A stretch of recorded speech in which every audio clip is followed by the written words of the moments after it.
You're listening to Hurrdat Sports Live. Can you imagine being a young kid that grew up loving college football and having a chance to stand up here representing the University of Nebraska? This is absolutely amazing. I'm very grateful today. It's just an honor. Great to be back here in Chicago for Big Ten Media Days. You know, my first season here as a head coach in 2019 was probably the last time, I think was the last time the Big Ten Football Media Days were held here in Chicago, which I've come to love. Excited to be at Michigan. What a place.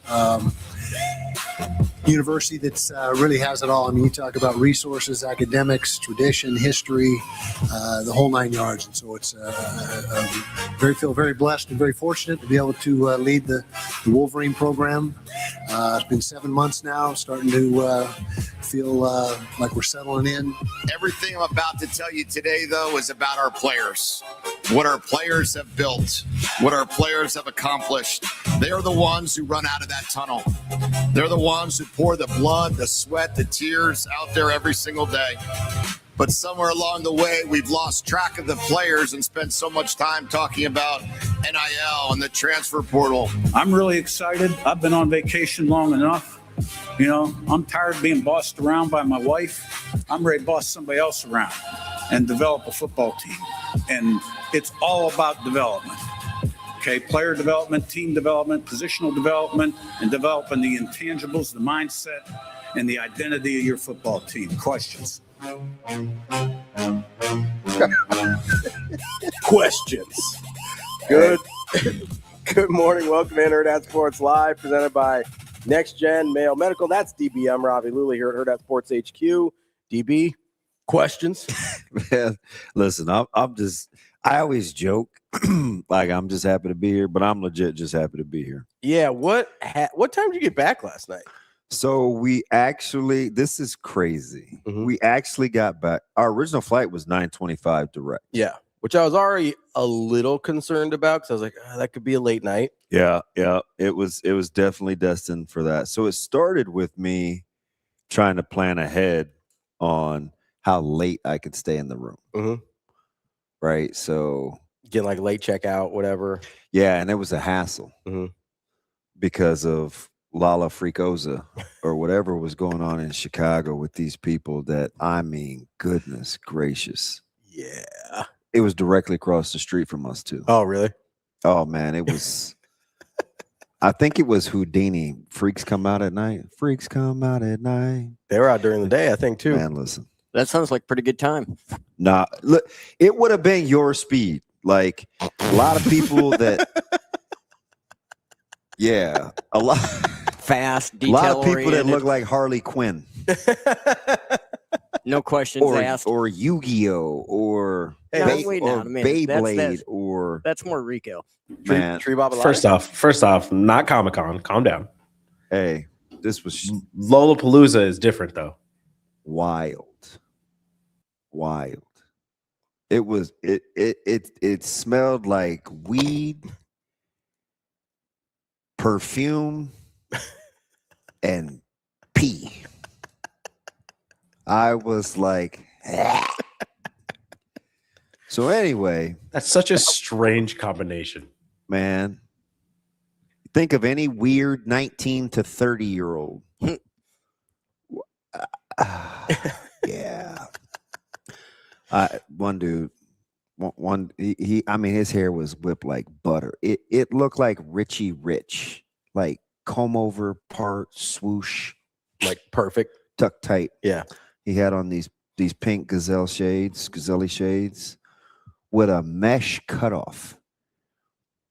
A mesh Chicago Bears cutoff. 18.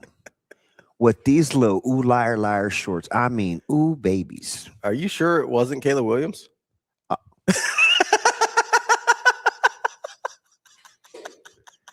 Damn. Got him.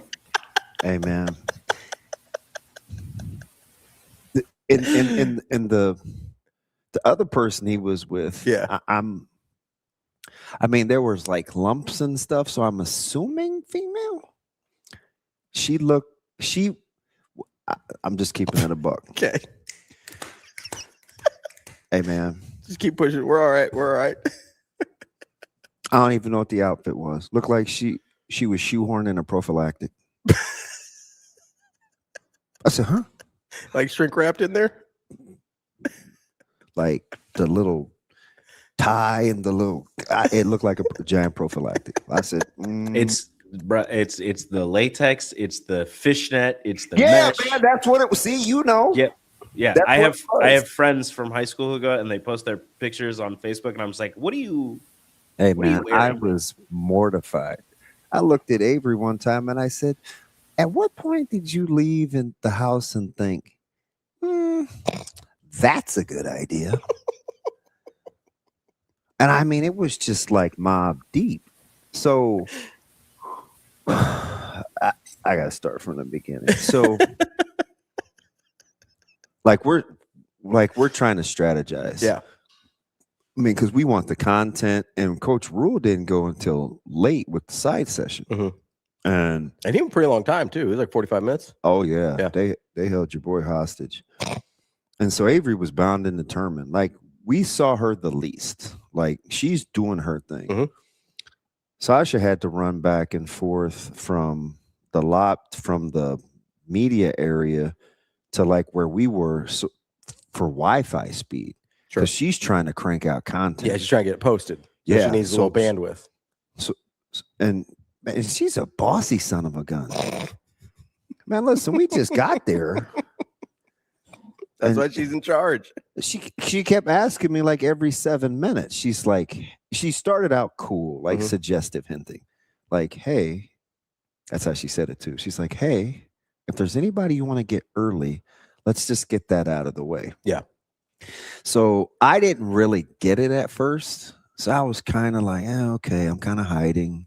Well, and I was messing around. I was waiting on Foreman. I talked to a couple other people.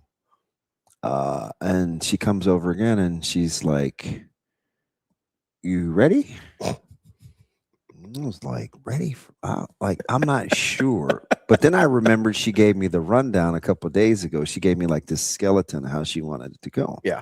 I was like, oh, we got to do it kind of an open, like a scene set. So we knocked that out, and it's still early. And then in typical Sash fashion, it's probably 10:50 maybe. Mm-hmm. And she basically gave me the look. If there's anybody you want to get, let's do that now. And I was like, well, who do you want me to get? But I'm not intimidated. Like, I'm kind of intimidated, but not intimidated. Like, she's just not usually like that very often. She's trying to roll. And I was like, hey, let me just say hi to, no, we were going to get Adam Rittenberg. Oh, yeah. Because he was like, DB, and he was sitting right behind us in the media room. He's like, DB, and I was like, let's just talk. We'll just talk to Rittenberg. Mm-hmm. But then my man pulled a Houdini. He disappeared. He's clearly working too. So I was like, damn it. Like, that was my ace. So now I was like, just let me go say hi to Howard real quick. And she's like, well, do you want to get him? And I was like, nah. It's like too good of I mean, like, we kind of chat. We're just kind of boys. Like, I don't know about that. Walking over there, I like froze. I was like, man, this might be my only shot. I might have to ask this dude, can I get him an interview? So I bring him back. And she's looking at me like, oh, I thought we weren't doing this guy. But we ended up getting Howard. So I knew how the day was going to go. Yeah. Right. I mean, we have kind of another media partner. She lives in Chicago. Mm-hmm. She helps us out. Yeah. Bria. She was super cool. So fantastic. I mean, they're like doing their thing. They're checking the times, when the players are going to be available. Seamus was super cool. Like, he helped us get some of the player content and non-peak times. Mm-hmm. Like, hey, you can sneak something in here, because he's very good at, hey, the radio hits are for the radio people, the TV hits are for the TV people. Like, Seamus, he doesn't play, right? So we understood that. And like, he threw us a bone. And so we knocked some of that stuff out. And they're timing the deal. Meanwhile, all your boy is thinking about is, how late can I shower? How late can I shower? How late can you get back to the place and then shower? Yep. And I'm gonna push the envelope. One time, me and Concert Chris, he paid $140 for a day room for me to chill for an hour. I had to buy this dude dinner back in Omaha. I said, well, that's not really right. Like, nice you're dinner. using company. Well, it wasn't his money. Well, he's going to submit. He's going to get it reimbursed. Yeah. But my money for his food when we get back to Omaha is my money. It's for the hassle. And I was like, man, is this dinner about to be worth my? Yep, it's worth my peace of mind. So. One other time we were leaving and I went and stayed. I wasn't even with them anymore. And I went and stayed in their room. He gave me he gave me a swipe key last time we were in Indianapolis. I swear to goodness. So anyway, I'm weird. I can't help it. So I get the latest checkout. It's like 3:30. And Sasha's like, well, can we just drop our stuff off in your room? We're going back to get the content. And I was like, yeah. I said, but I'm gonna push the envelope though. Like, I'm staying until they kick me out. But I had everything laid out. I was gonna get dressed at the last minute. Man, dude came knocking on the door like 3:10. He had this big like push cart dumpster thing. He didn't speak good English, and he looked more like me than anybody else. He was like, oh no, you good, man? You good? He pushed his little cart on down. I said, 15 minutes. Sasha called about 10 minutes later. She said, yeah, you're going to have to get going. They're going to charge us another day rate if you don't get your ass moving. It's fine. I was like, oh, yeah, I'll be down. So I bring all this stuff down. So this what kind of day it is, right? Yeah. And the side sessions went long. And I changed and showered. So I'm like not in my suit anymore. I'm in like travel gear. Poor Avarie still dressed to the nines. Sasha's still dressed like they're actually, busting it. Working. And no, I wouldn't. I mean, I worked. No, I mean, they were dressed like they were still working. Yeah. Yeah, that's what I was your saying. boy was not, though. That's what I was saying. So about coach rules like doing his thing, and Avarie's going to try to get like one last hurrah. It might have been Sasha. It was one of the two. Like they're in cahoots a lot, so I didn't. Hard to separate. Yeah, I like their working dynamic is fascinating. Like they clearly understand one another because they can get stuff done without having to share a ton of information. Yeah, they've got a shorthand. Man, listen, I appreciate that. Yeah, because it's not a lot of, and it gets done pretty quick. Yep, it's not a lot of chaos. Yeah, and so I like that was fascinating to watch. But so about 4:45, he gets done, and Sasha's like, no, this is during his side session. She's like, oh, bleep. I was like, huh? I mean, she didn't skip a beat. She's holding her equipment.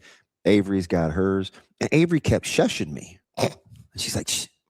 I was like, wait, why are you shushing me? Like, this is what I'm saying in my head. The cameras were rolling. Rico, I'm a mess. I'm dead, dog. Dude, and Avarie won't play either. Like, this is how she did it. She was like, she won't let you ruin a shot.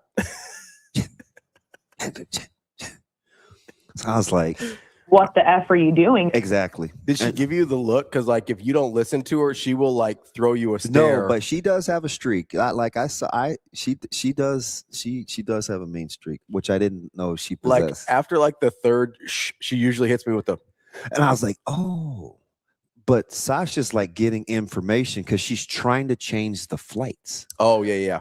But she's asking me like my birth date and stuff. And I was like, well, what are we doing? And she's like, she's just talking super shorthand. She's like, there's only 2 flights.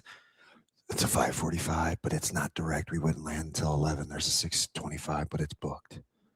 I was like, damn, looks like we're glad our shower late. Looks like we're catching the 11:25. And she wouldn't take no for an answer.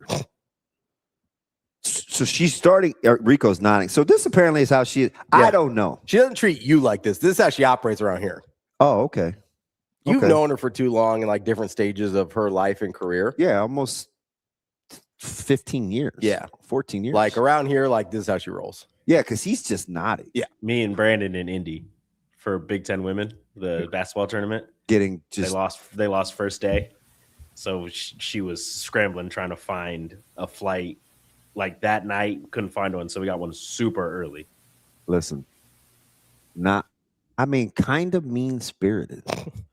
So I shut it down. I was like, man, whatever. She's got my information.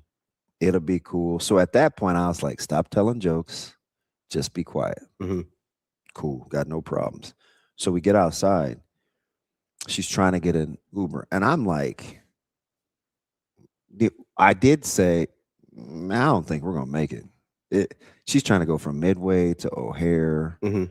It's an hour 10 Uber to O'Hare. It's only like 38 minutes to Midway. I was like,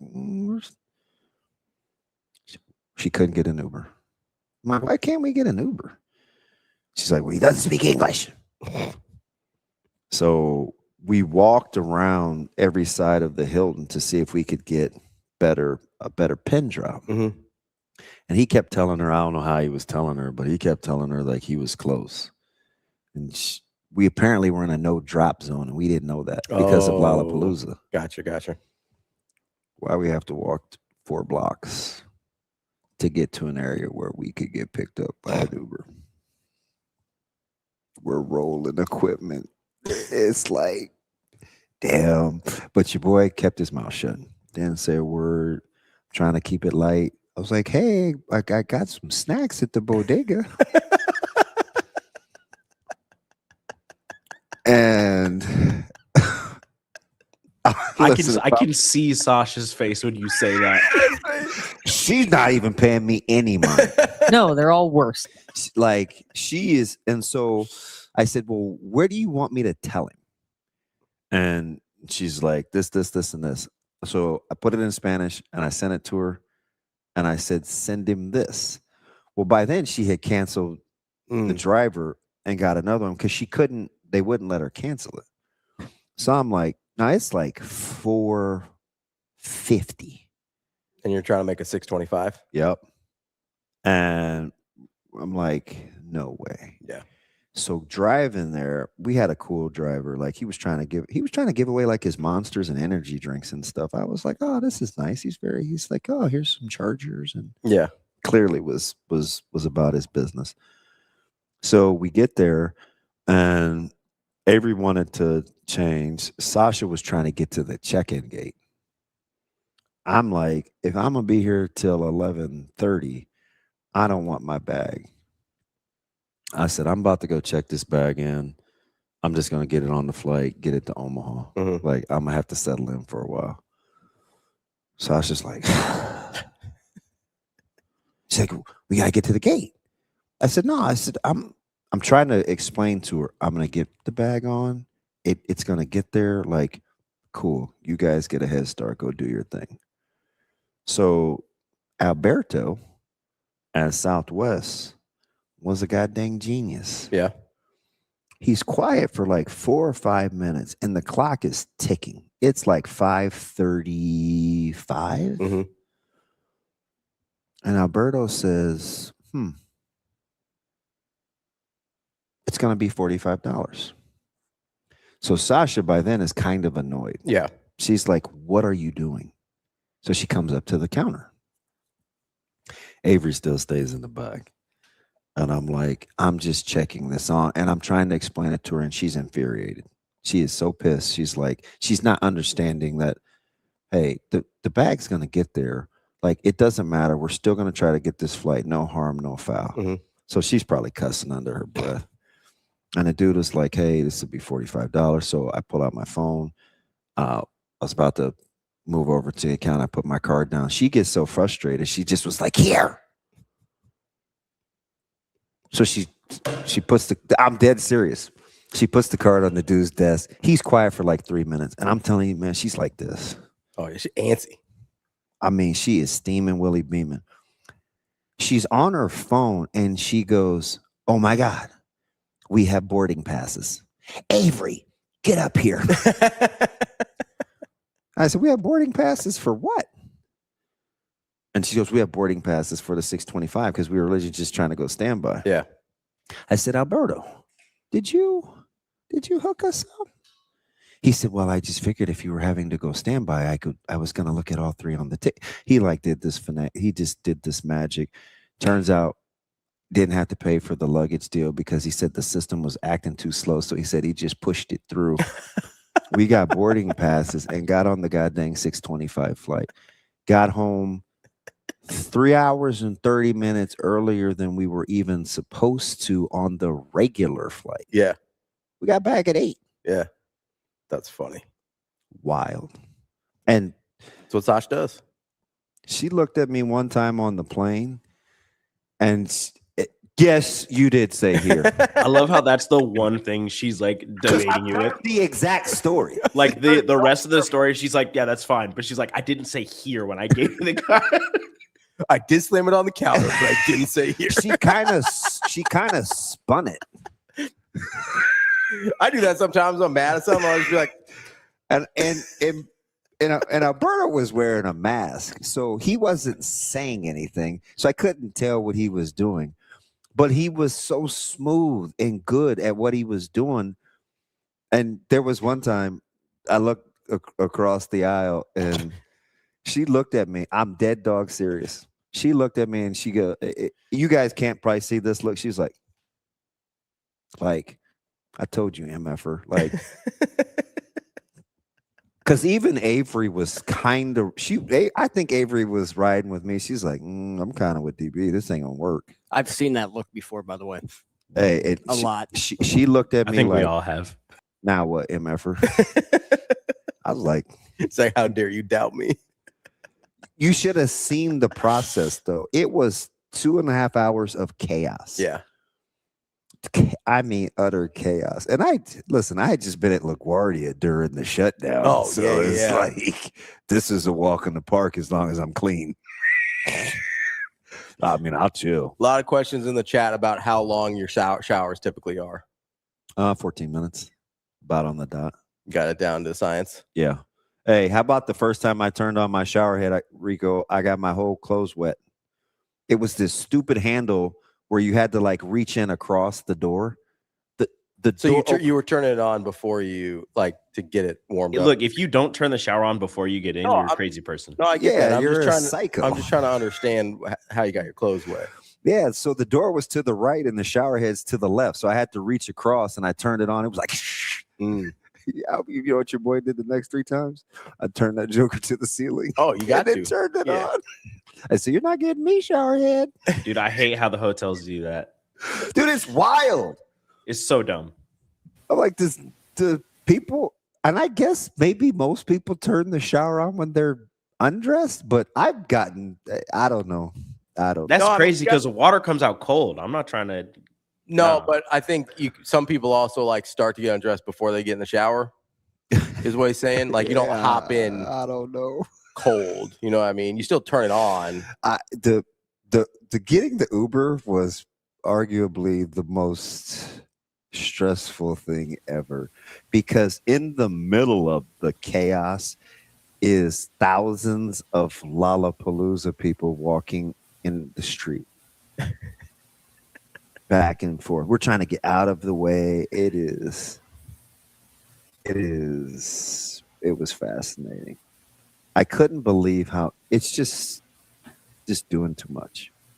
Yeah. And she never said it. She would just like kind of disappear. I don't know if it was like getting reception or whatever, but I was like, well, and the reception couldn't have been great with that many people down there either. No, it was sketch. Yeah. And she was about to lose her mind.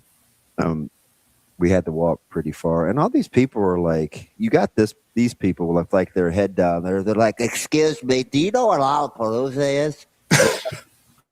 We have luggage. What the frick makes you think that we're from here where we know that where Also, Lollapalooza is? Yeah, find somebody. But this was my favorite. And it was like these little bebop pigtail pony girls and these dudes, and they're like, oh, I think it's that way. Come on. And I was like, I can't. Calgon, take me away. There was this herd of like 50 people that like got dropped off. Why's it got to be a herd? I don't know what you're saying. Hey, T-Mac, 100% that's what I was thinking. like somebody just got set. I'm just saying, if I'm looking for Lollapalooza, I'd probably find somebody in fishnets and just be like, okay. One of them was like this like this regular dad. He was like, excuse me. And I was like, you're taking those little dudes there? Yeah. What was the contrast between the players and coaches in suits and the Lollapalooza people? Like, how did that look? It was wild. I do appreciate you got some big old linemen, and then and Nebraska's like this. The coaches want to get the players the car wash through the radio, like when they're not in their gear. Mm-hmm. So they stagger, like when they're in their polos and something. Hey, that's really what it was, Corn Raider, 100%. That's I'm not trying to be foul, but just follow the order. It was a lot going on. I have not heard of a lot of people that are playing at Lollapalooza.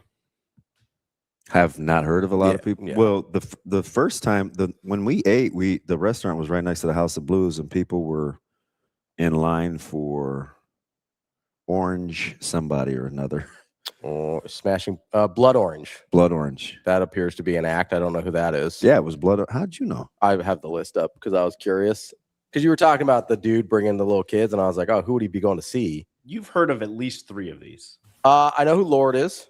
Yep. Lord. I know who the Smashing Pumpkins are. Okay. I know the name Tate McRae. I don't know any Tate McRae music. Who's Tate I'm sure McRae? you do, but I also I couldn't name a song. How? He's black. No, I'm just giving you a different McRae. Oh, you're so stupid. No, not you, him. Stupid, not you. I was like, not you, him. You're so stupid. He's calling me stupid. You've heard of Charlie XCX? I know. Okay, I know Charlie XCX. Yeah.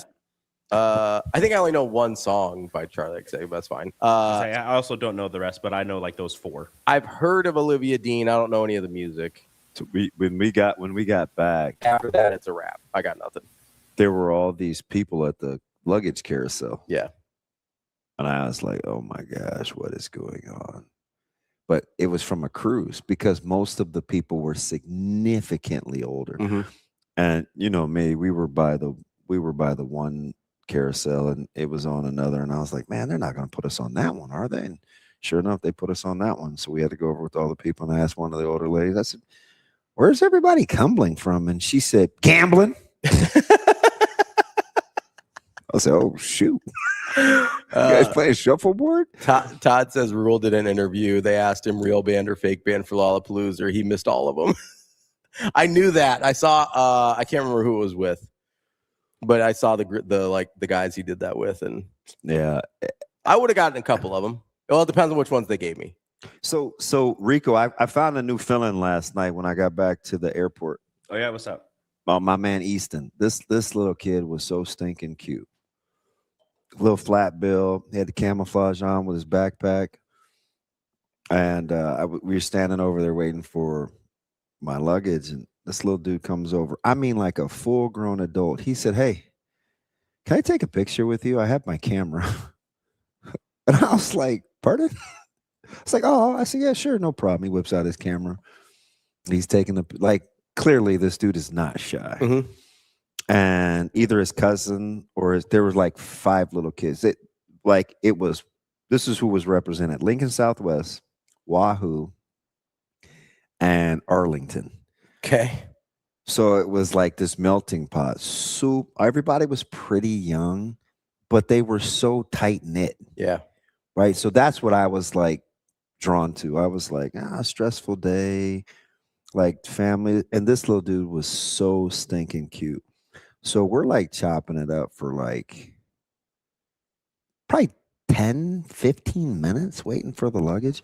He's just going. And I said, hey, you know what? This is my Mean Joe Green moment, but I had my lanyard on from Big Ten Media Days. I was like, I don't really need this.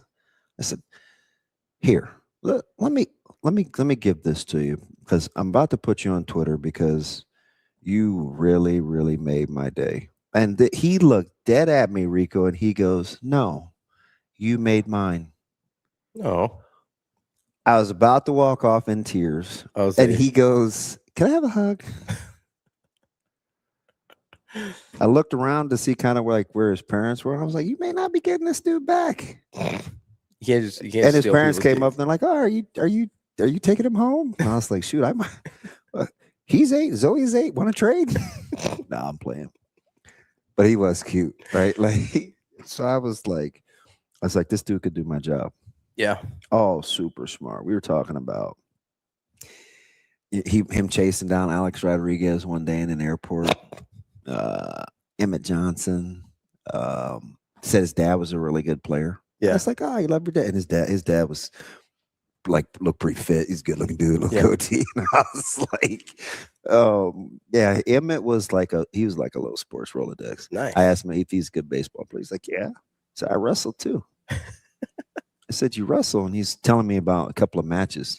He said, yeah, one time I was getting ready to lose, but I made this kid scared after I single legged him in, and I was like, I can do this.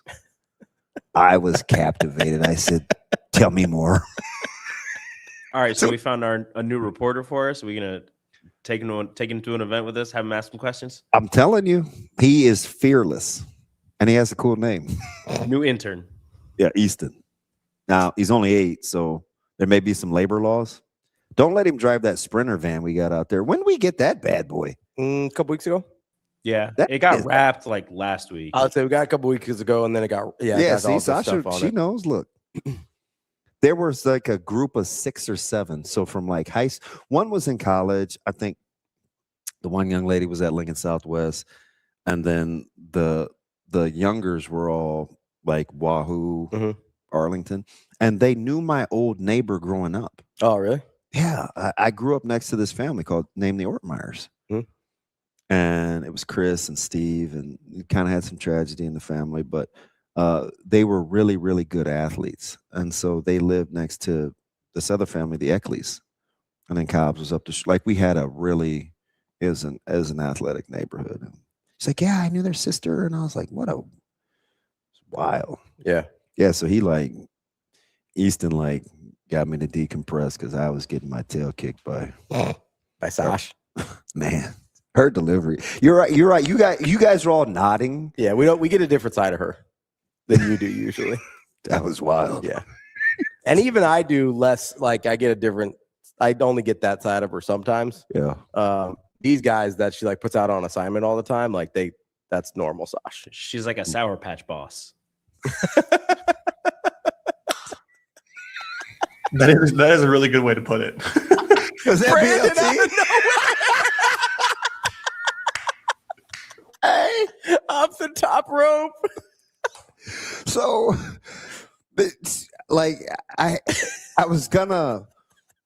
we were gonna exchange keys. Yeah. And I was like, hey, I'm coming down or whatever. And she hit me with I'm gonna smoke. Ha ha ha. Which is I need to chill. Yeah. Don't come near me. I'll be ready when I'm ready. I was like, okay. And she smokes like an adult too, not like the hula berry stuff that Shane does. That's how I knew she was pissed. She's out there with Marlboro Reds, just straight grits. Minding her own business. I was like, what a G. But it was wild because the whole deal, everybody was kind of on edge. It was so buttoned up. You mean at the actual event too? Yeah. It was really, I think I've only missed 2 in the last 15 years. Oh yeah, that's right. She is listening. Shouldn't she be? It was a long. I thought she might be resting. So y'all know she can hear you. You think Sasha doesn't sleep in? Come on, man. I feel like it was a compliment. A Sour Patch boss. Yeah. Funny. I might have to rock with that one. Sometimes sour, sometimes sweet. Clearly, Sig stole the show for you yesterday with the walk-off. I mean, it was Sig was good. I thought Lanning and you know what I kind of low-key liked? He was understated. Fish. I liked Whittingham. I mean, I always like Whittingham. He's pretty chill. He doesn't. I mean, super understated. His blood pressure doesn't raise much at all. That dude. And he looks like an old, retired, good-looking actor. Yeah. Looks like he's like, like now, he could have played on like Sons of Anarchy or something. like he used to be a leading man and now he plays somebody's dad. Yeah. Yeah, for sure. No, I get that. He's got kind of a presence to him. I'm you know me, I'm a big Whittingham fan. Like that dude just coaches ball. Like, and like I said, I think I've only missed 1 or 2 Big Ten media days in the last since 12, maybe. Yeah. I had never seen a side session as packed. So not on the national, but the side stage of Kurt Signetti. Oh yeah, I mean, not even Ryan Day the day before. He's the celebrity, and he gives you the quotes too. That's the difference. That's what I was just kind of asking. I was pulled Mitch to the side. We were just talking about random stuff, and he's like, he's a walking soundbite. Yeah. He's not afraid to say stuff. That's the thing. So he's highly successful, and he actually gives you content. That's the dream, right? You want a guy that's relevant and says interesting things. Yeah. I stole about 30 seconds on the way down from the escalator. Yeah? Yeah. And he's like, thank you, man. I appreciate that. Good man. He does look mad all the time. Man. If he hadn't rubbed my shoulder, I'd have been like, damn, nobody likes me. He always looks mad. But he was, I think he's more good-natured than his face indicates. You know who I can't figure out? Who? I can't figure out Fish. Dude, he's weird. You should see his mannerisms. He's got a strange energy about him. Like he's got kind of this older gait, but maybe it's cool. Because, he rocks the visor. Yeah. He gives you kind of this slinky gait. And it's like, is he hurt or is he hip? Maybe he's got a little sciatica or something. He was over there holding court with his people, though. Like, I think I don't know if he was trying too hard to sell me the Damon Williams thing, though. But I think so. Listen, Damon Williams is like Shane size. Yeah, he's itty bitty. I was asked. We have Tim at 8, right? Yeah, he'll be there.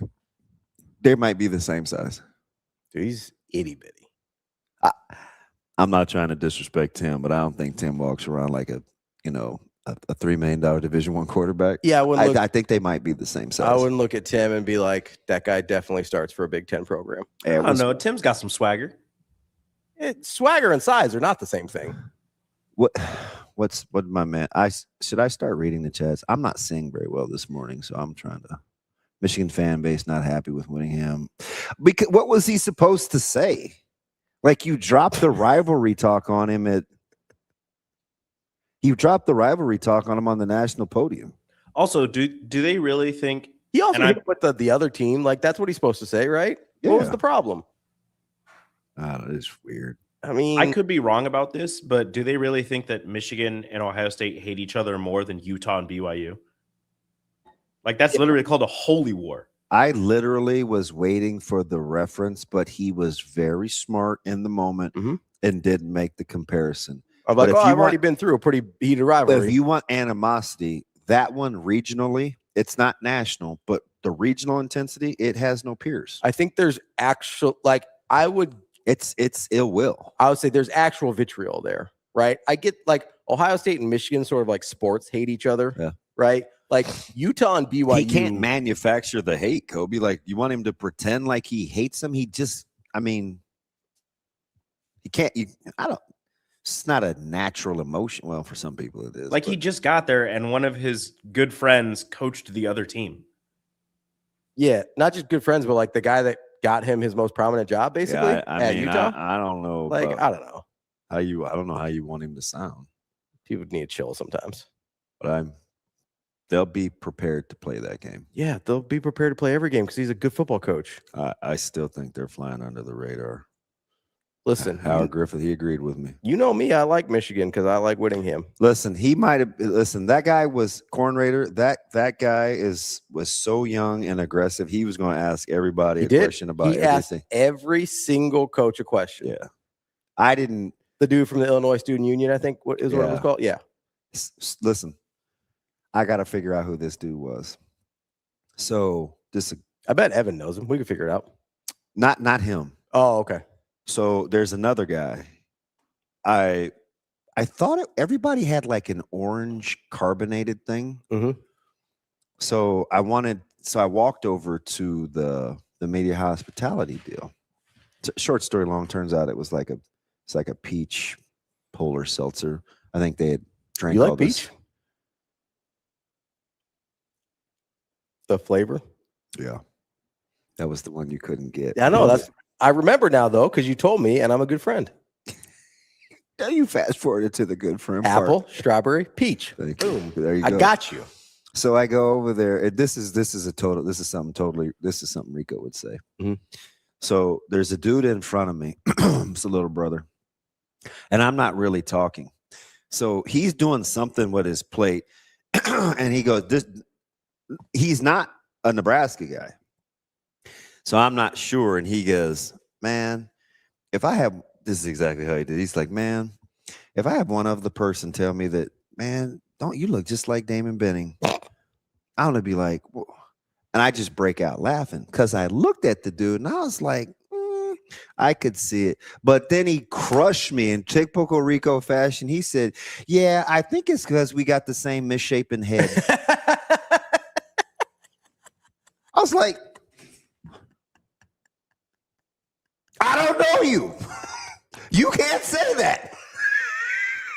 Swear to goodness, I about fell over. I want to be his friend. Of course you do. Dude, it was funny. So then the whole rest of the day, I was like, man, I gotta chop it up with this dude. I mean, just big balls, man. It's just like, yeah, we got the misshapen head. So who says misshapen? Me. I said, this is years of collisions. You're like, I earned this. I came by this honestly.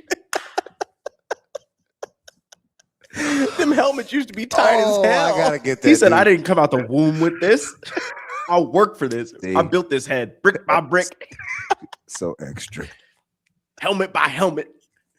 Extra. That's Every time I touched that ball, I said, I'm going to get another dent in this noggin.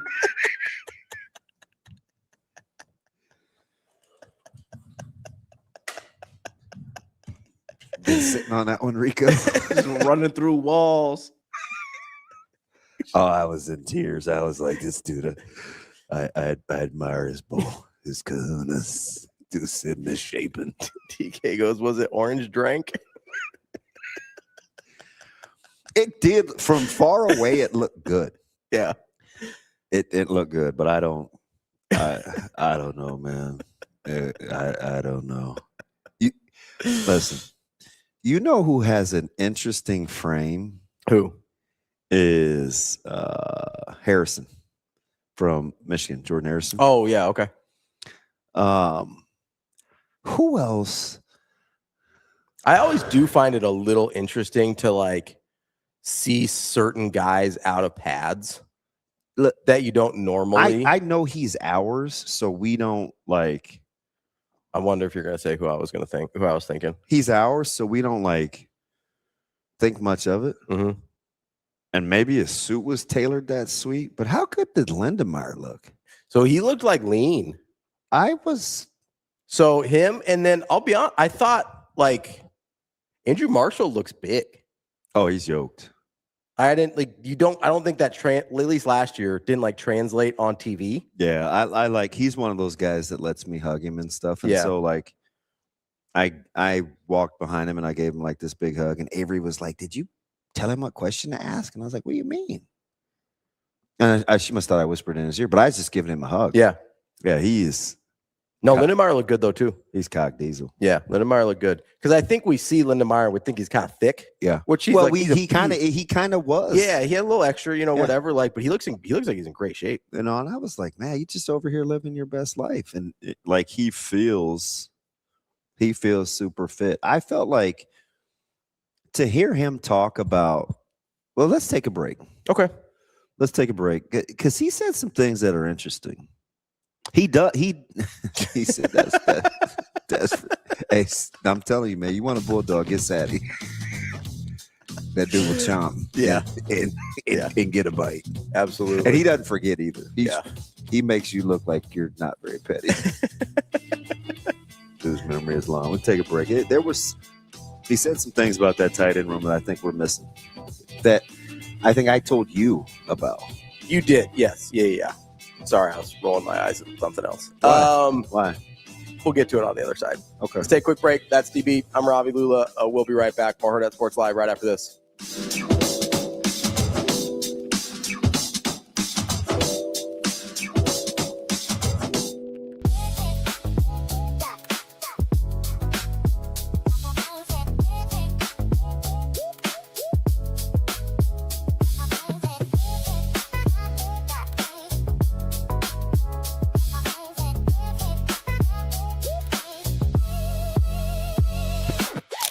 It's time to sizzle in the summer at Edwards Kia. Lease the 2026 Kia Sportage EX starting at $249 a month. Turn up the heat on your next lease. This July, the savings are as hot as the season. We've also got the 2027 Kia Telluride S starting at $449 a month. Don't wait. Sizzle into summer this July at Edwards Kia. It pays to make the drive to Edwards Kia.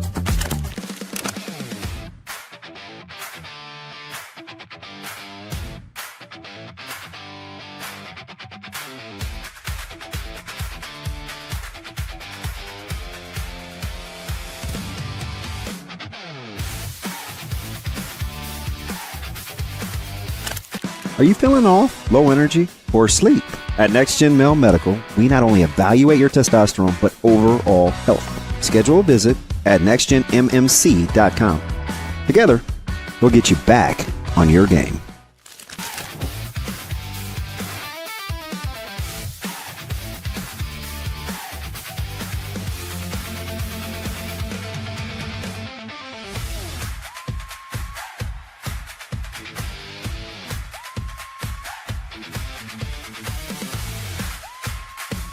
This shouldn't surprise anyone, but Harper Murray, Bergen Riley, and Andy Jackson were all named to the ABCA Player of the Year watch list. There are 3 of the 30 on this list, and it got me wondering, when was the last time a Husker won that award? And that would be Sarah Pavin back in 2006, and then Christina Hoteling in 2005. Honestly, that was pretty surprising to me that you have to go back 20 years for a winner from Nebraska, but maybe this year that can change. Olivia Babcock won it in 2024 and 2025, and Sarah Franklin took home the honor in 2023. Is this the year a Husker takes home the ABCA Player of the Year award?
You're listening to Hurrdat Sports Live.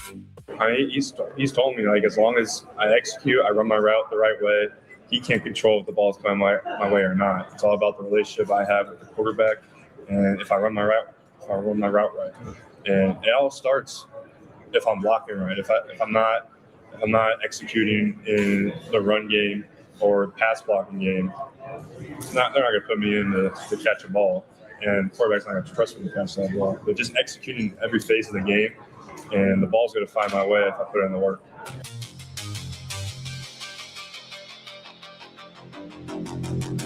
Welcome back, Hurrdat Sports Live, presented by NextGen Male Medical. That's DB. I'm Ravi Lulla here at Hurrdat Sports HQ. That was Luke Lindemeyer in one of his little side sessions there, talking, just talking. You liked his side session. I did. I liked Because was that you I did the breaking down of the tight end rooms with? We've talked about the tight end room quite a bit. I like the tight end room a little more than probably most to the naked eye, but I get it. I'm probably a little closer to it. So it's like, I like the versatility. Lots of different kind of body types and athletes in there. And you can use them a multitude of ways. I mean, Bonner and Nelson give you versatility. I mean, you know how much I love Bonner. And I want that guy to stay healthy so bad. It's a tough man. Dude, he's one of those guys that like I think just from a toughness standpoint, from a mentality standpoint, you're way better off having him like active in your room. That's why I felt about Hartzog. Yeah. Like you need some dogs. When those guys aren't out there, like you lose some mental and dare I say emotional toughness. Yeah, like the edge, you know. And so I love Bonner. I think, and he's been through a ton. He's been, hey, I'll be a fullback, I'll be a wide receiver, I'll be whatever you need me to be. Like I really want that. Versatile. I want that guy to be successful. Super versatile, and it's he just gives you options because you can put him on the move. You can inline him. You can put Bonner on the move. You can put Nelson on the move. You can put him on the backside or front side of 12. You can put Echternock at it like a true H-back. You can put him on the move. You can put him in line. Well, and Rule talked about that in a side session about how he was talking about Bonner specifically. And I don't know if people caught it because he calls him Wood. Oh, yeah. And so I only know that because of you. And so I was like, oh, he's talking about my guy Bonner. Yeah. And he's like, you can put him in 10, 11, or 12 personnel, which gives you – that's one of the things that I'm enamored with Shanahan is the way he uses Kyle, not Mike, the way he uses different personnel packages to give you different looks. And it's a little copycatty, right? I mean, everybody's using 12 and sometimes 13 personnel now in the NFL. Yeah. Just because it's hard. I mean, what do you do especially when you have versatile guys in those positions? Yeah, what do you do with like Loveland or some of these guys that are like 1As that are on the move and they play with another traditional tight end? You see it in St. Louis or with the Rams, Los Angeles, St. Louis, just San Francisco. Yeah, they do it with like who's the 1 or 2 tight end? You know, Kittle's clearly probably a front side. You do with Kittle, but then they'll use Juszczyk. Yeah. They've used, I mean, now they got Deebo Samuel back. They've used Samuel as the second tight end as a motion guy. It's just as a coordinator, it's just a headache. Yeah, it's a nightmare. When you break the huddle and you've got a guy upstairs that you're talking to trying to get the numbers in the game, and all of a sudden they're in slots. So you have to honor it, like if they're displaced. Especially when it's a guy like Bonner or Nelson, right? Like those guys. Your coverage, your front is just different if you're in a displaced 2-by versus traditional 12 with 2 inline guys, because then you have to have guys that can play in a 9 technique or, outside shoulder of a tight end. Yeah. That are probably guys that are used to playing in space. But now they've got a guy. guy. You got to put them on the line of scrimmage and they got to play it in the tough. I was saying they've got a guy to their outside, which they're not used to.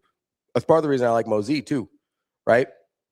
That's a guy you can go to 2-back set, but then he's got experience being a wide receiver, being out wide, where if you want to put him in motion and do some other things, like you can make things really difficult in terms of what look you present versus what look you end up at before you snap the ball. Yeah, I like the room. I mean, Ingerson gives you some tough size at the point of attack. Yeah, he's a big dude. God, and he just keeps flipping growing. Yeah.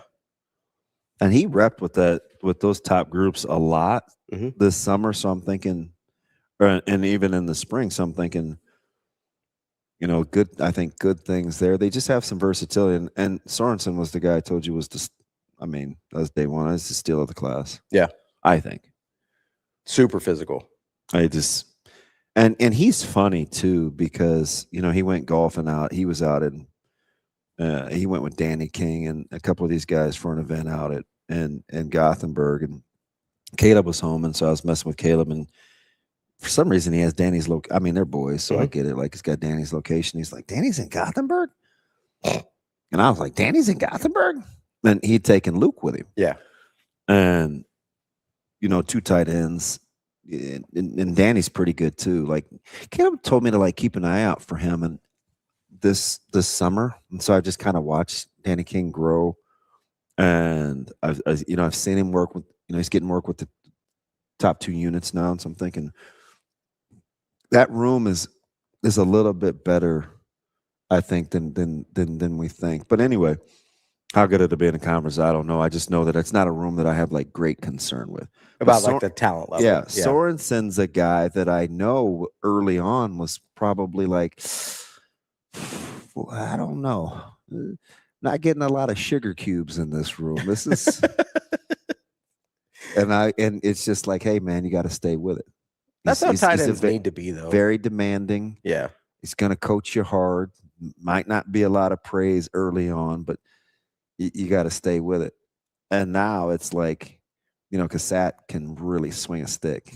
Really good golfer. Yeah. Now it's like, hey man, can we go golfing? It's like, I'm just telling you, like you have to give it time. Yeah. So I think it's going to be fascinating to see how Coach Holgerson uses those guys. Is it eye candy? Is it targets? We saw Lindemeyer's targets drop off dramatically the second half of the season. Mm-hmm. Like that's an offense, especially, part of that's a Dylan injury thing though too, right? Yeah. No question. Right? Yeah, no question. It's not, yeah. I mean, 4 of those 6 you don't games. have to give me I get it. No, I know. Yeah. But what I would say is I don't think it's something intentional from Dana where he's like, right, I'm not throwing to the tight ends. Because Coach Rule, if you could have like put your hand on my chest yesterday, because it's not like I know what he's going to say. Yeah. What scheme did he continually talk about yesterday? It just kept coming up randomly, especially on the side sessions late. 12 personnel? And counter. Oh, counter. Yeah. How many times did he talk about the counter scheme? Quite a bit. He talked about, hey, we ran a lot of duo last year. We want to still be good at that, but we want to get into like some counters. And that's what Jeep Wade does. Like that's what his linemen do. Do you remember when I showed, this was probably a couple of months ago, and I showed you the different drawings? I sent them to Austin about the difference between duo, counter, and inside zone, and how people confuse them, but they're different. Yeah. Right? You can give looks with an insert where I leave the end and I kick him out with an H and everybody else zone steps. I'd call that like zone. I'd call that insert versus just inside zone where that Will doesn't think anybody's going to climb to him. So he takes those lateral stretch steps, like insert's a little quicker hitter. Duo is 2 inside guys, tight ends, and you block the backside. Yeah. Right. You seal that guy. Zone, you may not. You may cut him off and climb, but those little nuances, and then you come back with counter with a mobile quarterback. It's a different run game. Yeah. Now, how well they execute it, I have no idea. I'm just telling you what it would be like. Like Coach Samanji would look at me and he'd say, "Listen, they run a lot. Those are a lot of run schemes. Like it would be a handful.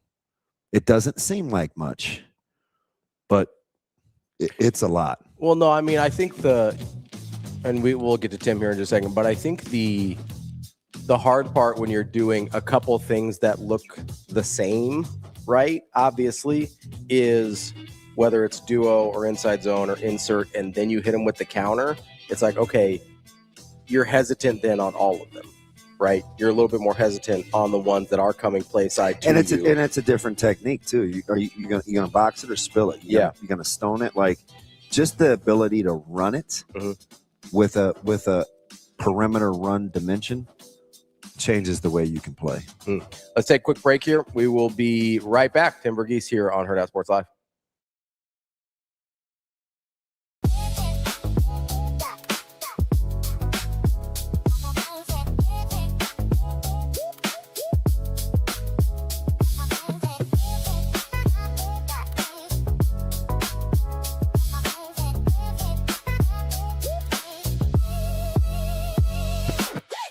Feeling tired? Foggy? Just off? At NextGen Male Medical Clinic, we offer hormone evaluations, peptides, supervised weight management for men and women. Most insurance accepted. Schedule a visit at nextgenmmc.com.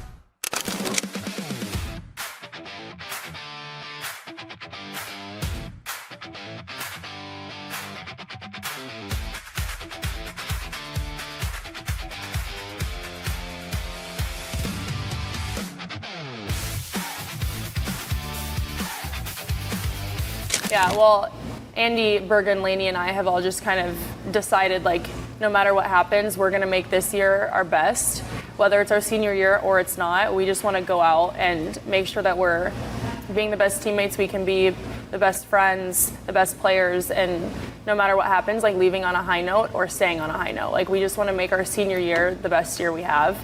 So we haven't thought too much of it. We just want to make sure that we're staying in the moment because there's no point in looking like 7 months down the road.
It's time to sizzle into summer at Edwards Kia. Lease the 2026 Kia Sportage EX starting at $249 a month. Turn up the heat on your next lease. This July, the savings are as hot as the season. We've also got the 2027 Kia Telluride S starting at $449 a month. Don't wait. Sizzle into summer this July at Edwards Kia. It pays to make the drive to Edwards Kia.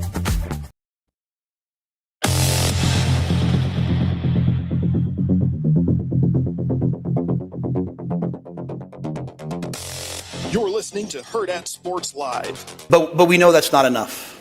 We didn't come to Nebraska to go 7-6. We came to compete for this. And being here today with teams who've won the national championship, it's inspiring. It speaks to this conference. It speaks to the people that run it, the coaches and the players that are in it. And we understand that we have to take a step this year. We're excited to do that. But I hope you can hear in my voice, I believe we will because of the young men in our program and what they've done. Thank you. Welcome back, Hurrdat Sports Live, presented by NextGen Male Medical. That's DB. I'm Ravi, Lulla here at Hurrdat Sports HQ. We are joined now by Tim Verghese from inside Nebraska. Tim, how we doing, buddy? Morning. How we doing? Tim, I'm looking at that backdrop. You didn't get out last night, huh? Not yet. I'm heading out here in an hour or so.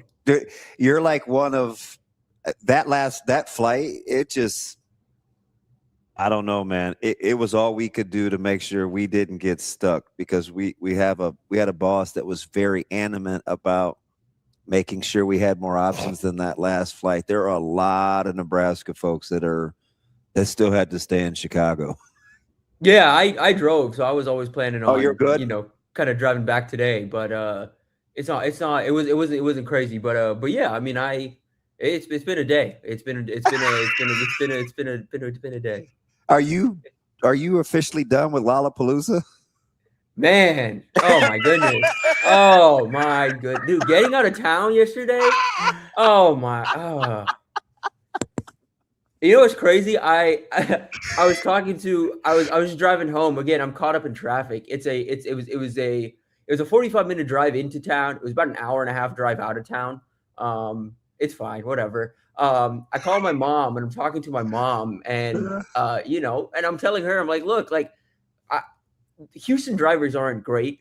Chicago drivers are fine, but downtown in particular, there's like and the only way I can compare this is in Europe, everyone that has like the smaller cars, they just like kind of weave around traffic and like, hey, they're crossing into the intersection when the light's red. They're they're turning into the turn lane and then cutting you off because there's a car in the intersection. They're just doing whatever. There was a lot of that yesterday, just moving around downtown, where I was like, I don't love this. I don't love this. People are like, I'll say this: people in Chicago a lot friendlier about zipper merging and all of that, and a lot more understanding about that than Houston, Omaha, a couple other places I've been.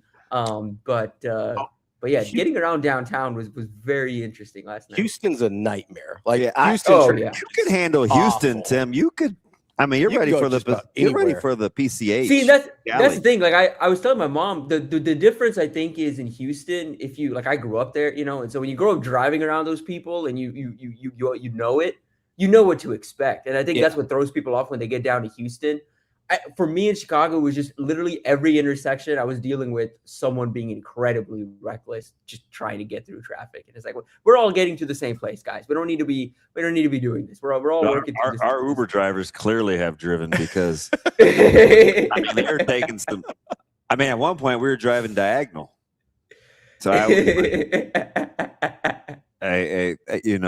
get in where you fit in, I guess, and I'm one of those guys, I always ask, I kind of give them the verbal, like, do you want me to sit in the front seat or is this cool? And sometimes they'll give me the nod. But after like the third or fourth Uber in the last 3 days, I went straight to the back of the van for my last ride yesterday. I was like, I am not watching this. I'm gonna be in the very back third row like a child. And I talk to me when we get there. Dude, the worst. See, I have driver, I have anxiety. Like if I'm not the one driving, I get anxiety if I'm the passenger. But there's moments where I'm just like, I just need to be as far away from the front seat and on my phone or something in the back. Just get me home. I'm putting my faith in whoever's driving. Just get me home. Listen, our last Uber driver was offering us like Monster Energy drinks, and I was like, well, this is awful kind, but why? Try to get that good rating. I was like, why? He's like, you need some battery, some chargers here. I was like, oh, that's cool, but do we need to buckle up for something? Because you're being awfully kind. No, I think the worst part about downtown Chicago traffic is the pedestrian traffic, because those people do not give a what. They are just like, hey, I'm walking, you figure it out. Yeah. Oh yeah. But the walking with the phone, with the face in the phone is a classic. All right, TV. So clearly, for you thought Cignetti stole the show, or was there something underlying yesterday that caught your attention? If we just talk national, I thought it was good to get around Cignetti. I was more kind of fascinated with the getting a pulse on Michigan under Whittingham. Yeah. Because we were together for a lot of that. Yeah, and I worked at the Wolverine, so I have some relationships there, and was catching up with those guys, and talking to a few different people that were there with the program as well, covering the program, were there with the program. I think getting around Bryce again too, and just listening to how the confidence there. They're really confident in that team, man. Ooh, how about Bryce's attire with the shades, the all black suit, the hair pulled back? Like, Bryce believes in Bryce. That's for sure. I got the comments that he said a couple weeks ago about the best player in the out of Michigan, but his bravado, kind of scary. Yeah. I think personality-wise, he was kind of fully on display. Bryce Underwood versus Malik Washington. Like, did you know you knew when Bryce was in the room? You didn't really know when Malik was in the room, and that's not to say like Malik. Like I got to be around Malik a little bit, and he's got an energy to him. He's got like more of a natural draw to him. But Bryce carries himself in a certain way, and it is helpful. I think that's something where, especially for a program going through a transition, especially a program, and look, man, like coming off the freshman year he had, Bryce could have cowered. I mean, not cowered, but I mean, he could have ducked from the moment. And I thought he showed up, and again, with that confidence he had yesterday, listening to the other Michigan guys and Kyle Whittingham himself kind of talk about him.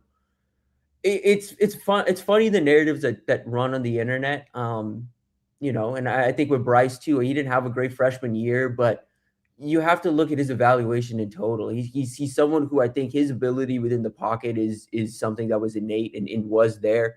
His game. I mean, his game. What am I trying to say here? Like his game evolved in a weird way as a senior, and then last year there's a lot of times where it felt like he had to win off athleticism alone. It wasn't winning off processing.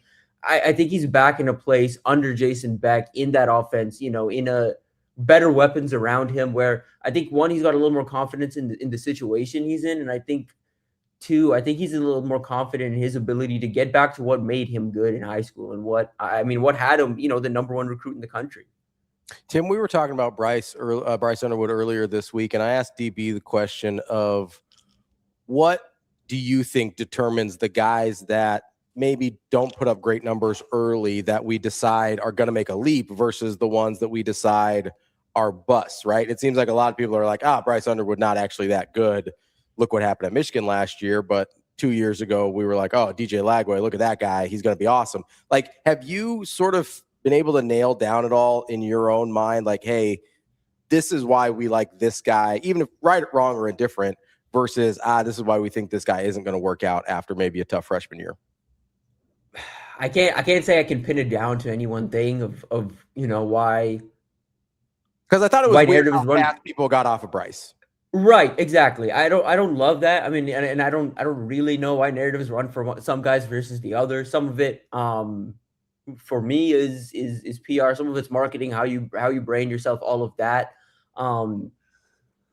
Yeah, I don't know if there's a good answer to that, to be honest. Like I don't really know what. Yeah, like I mean, because so much of it is production based, but then you do get the off seasons.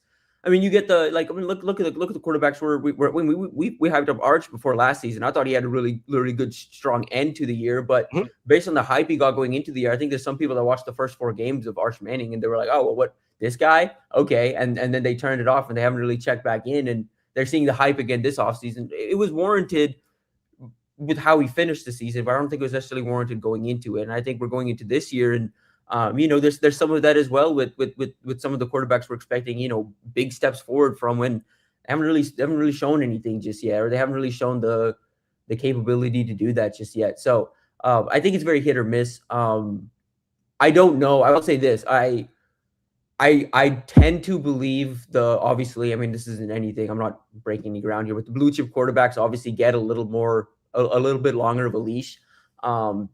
But that makes why people were so quick to get off of Bryce so fascinating. Hey, think about the comment he made a couple months ago of, he believes he's the best quarterback to come out of the state of Michigan. From a statistical and accolade standpoint, at a pure high school level, that's not a wrong statement he made. People ran with that like it was something, like he said something egregious. That's not. And the whole context of his statement was he wants to prove that he deserved that ranking, that he deserved that. And yeah, like I'm just curious to see what happens there. How about you could just go by yesterday with the buzz about the quarterbacks in the room with Malik and Bryce and Damon, just the frame and the stature of the varying degrees of the quarterback. I know early in the morning it's 9:15, and you and I are talking about, man, is this what you thought Damon Williams looked like? Because that's not what I thought Damon Williams looked like, right? Yeah. Oh, that was weird. Wasn't that crazy? He walked in, and I think I told you this yesterday. He walked in, and I was like, man, who's that slot receiver walking in? And then oh no, that is Damon Williams. I told Ravi, I said, "There's no shot," but you guys are about the same size. Yeah, no, legit. I was like, I sizing him up. I walked up on him, and I was like, oh, he's not much bigger than me. That's interesting.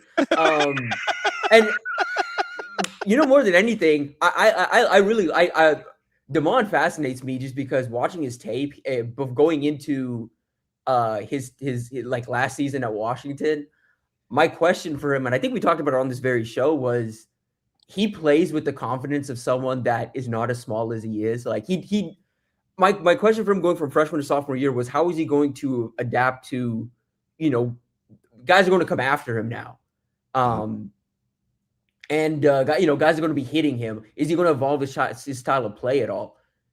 He took the hits last year. He was able. He stood in there. He takes the hits. Again, I don't know long term what good that's going to be for him, but I think anyone who still has size concerns about an Anthony Colandrea, like getting around that guy and knowing that guy has had success over the last 2 years in the Big Ten, I think it's going to be. I think it's going to be okay. I think it's going to. I think Colandrea is going to be okay. The thing that I would say that, because I looked at Colandrea too, and I wanted to see his size up close. The thing I would tell people, like in an honest assessment, I said this from the jump, his lower body is going to always give him a chance because he has legs like a running back. He's thickly built. He's got a good sturdy trunk. I think it's one of the reasons why he's confident in changing directions so quickly, because he has really, really good size. A really good sized lower body. And I think a lot of that's what it is with quarterbacks. As I look at Malik Washington, or even Nico Imaliava, who I think has got good size, he doesn't really have huge legs. And so sometimes when you're looking for durability and stability in quarterbacks, I always typically try to go to their trunk to see what they're working with. I always, for me, it's the core. I mean, it's very similar, but it's all of that. Like for me it's the core, and then I mean durability, but also I think for the guys who are like lighter in the lower base, for me then it's about the and someone in the comments pointed out too, it's about kind of the movement. It's the movement there, and so like I think Nico for a slider guy, or for as big as he is, he's surprisingly agile. Like he's got some hip fluidity to him. He's got some Especially some like to be so high cut. Yeah. Right, exactly. So he's got some of that to him, and and I mean, Damon's someone who moves really well. Anthony Colandrea moves well in tight spaces. So these are guys who move well. So I think that more than anything, it's that. I mean, I go back to I was just talking to someone about this. If you had to pick from a quarterback at a quarterback development standpoint, we're just basing this, hypothetical. You have just a standard high school quarterback with some mobility to him, and he's playing with a wider base versus a shorter base. Which one do you prefer? Which one do you think you can coach out of?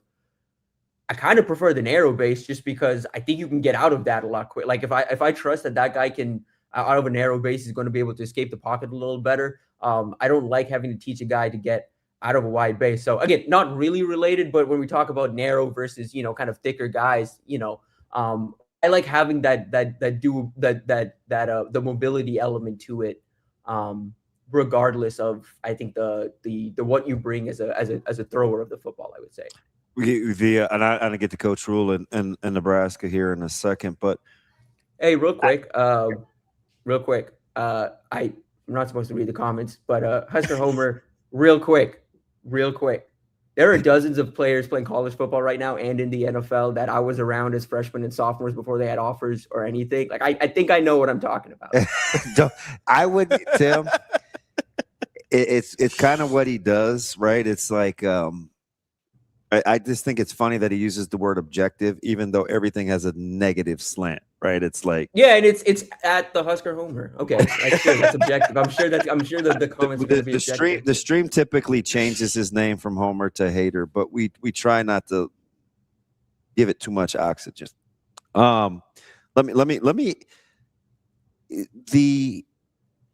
kind of caught my attention. I get the guys may not be enamored with him because it's Northwestern, but can I go to Braun for a second? I'm listening to him talk. I look at what he did that first year. He was in a tough spot in a real similar situation in Indy, taking the podium. It was the first time we had heard from him. There was no real introduction, like from, there was barely an announcement. The department, it was like, hey, here's David Braun. And we're like, whoa. He's coach of the year in 2023. They struggled in 4. They try to bounce back. He's 4-5 in the conference. He's 7-6 in the season. Did he just fly under the radar for you, or do you agree with me that when you watch him talk, given the level of excitement, because I thought his opening speech was different than almost everybody else's because he has to sell his program.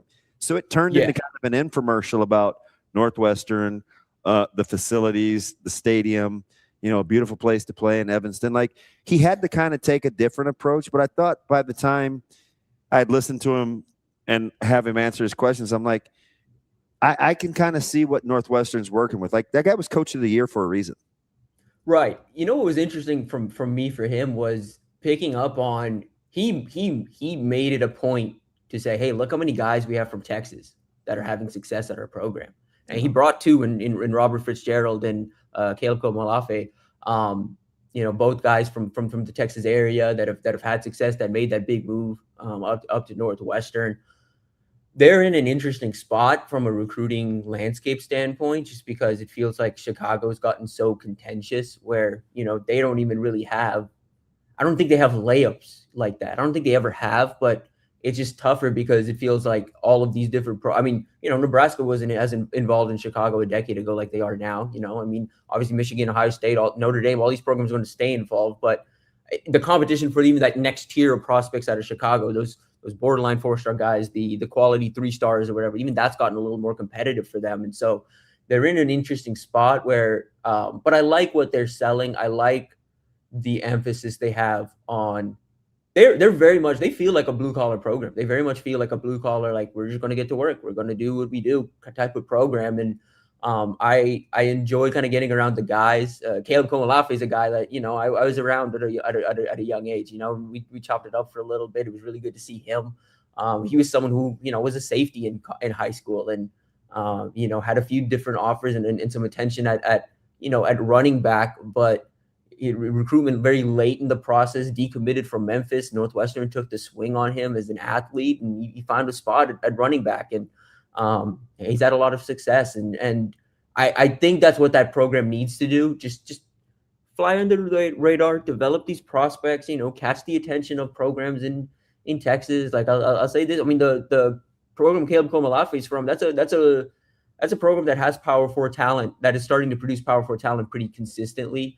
And Caleb's a guy who carries a lot of weight in that. And he's from Katy. I mean, he's from the Katy area. He's not at Katy High School, but he was someone who his profile and what he did in high school carries a lot of weight around there. Those guys are taking notice of what's happening. And there's a 28 DB coming up in Katy who speaks pretty highly of over Northwestern pretty early on in his process. And that's what they have to do. Keep flying under the radar, keep building, developing and start to develop these relationships in places you wouldn't think Northwestern would be. I only asked, well, for a couple reasons. Number one, because, they're in the conference, obviously, but being closely connected to Coach Jackson at South Dakota State, they have South Dakota State will have 2 games under their belt, or this will be their second game when they play Northwestern. It will be Northwestern's opener. And I just think it's fascinating because I think Chase, South Dakota State has a quarterback. It's NFL caliber. He's certainly going to get drafted. I mean, he's the real deal. That matchup is intriguing for me for a multitude of reasons. So I just was curious to see. I follow South Dakota State probably closer than anybody on the team, right? But it's just, it's a fascinating matchup early for them, and I think with Chip and Jerry and the way that he kind of talked about the process, there's some Chesney vibes there, really pragmatic. I just was curious to see what you thought.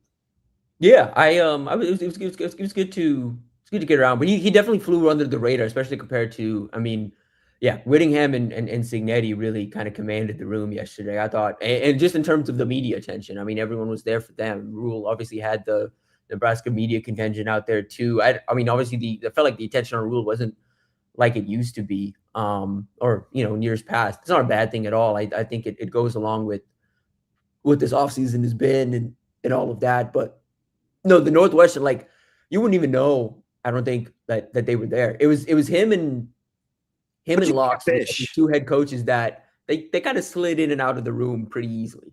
What'd you think of Fish?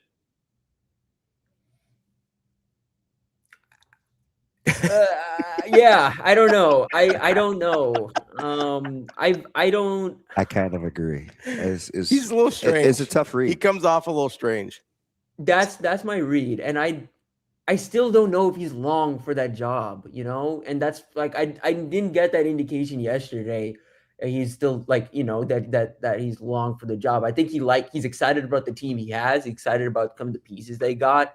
There were some interesting comments. I thought the built not bought comment is interesting considering, things that happened this offseason, some very public, some that, I think flew under some people's radar. But, anyone I think in this day and age that believes they're truly built not bought at the powerful level, it's like, okay, well, we can chip a hole in that somewhere. We can find something, something wrong with that statement somewhere.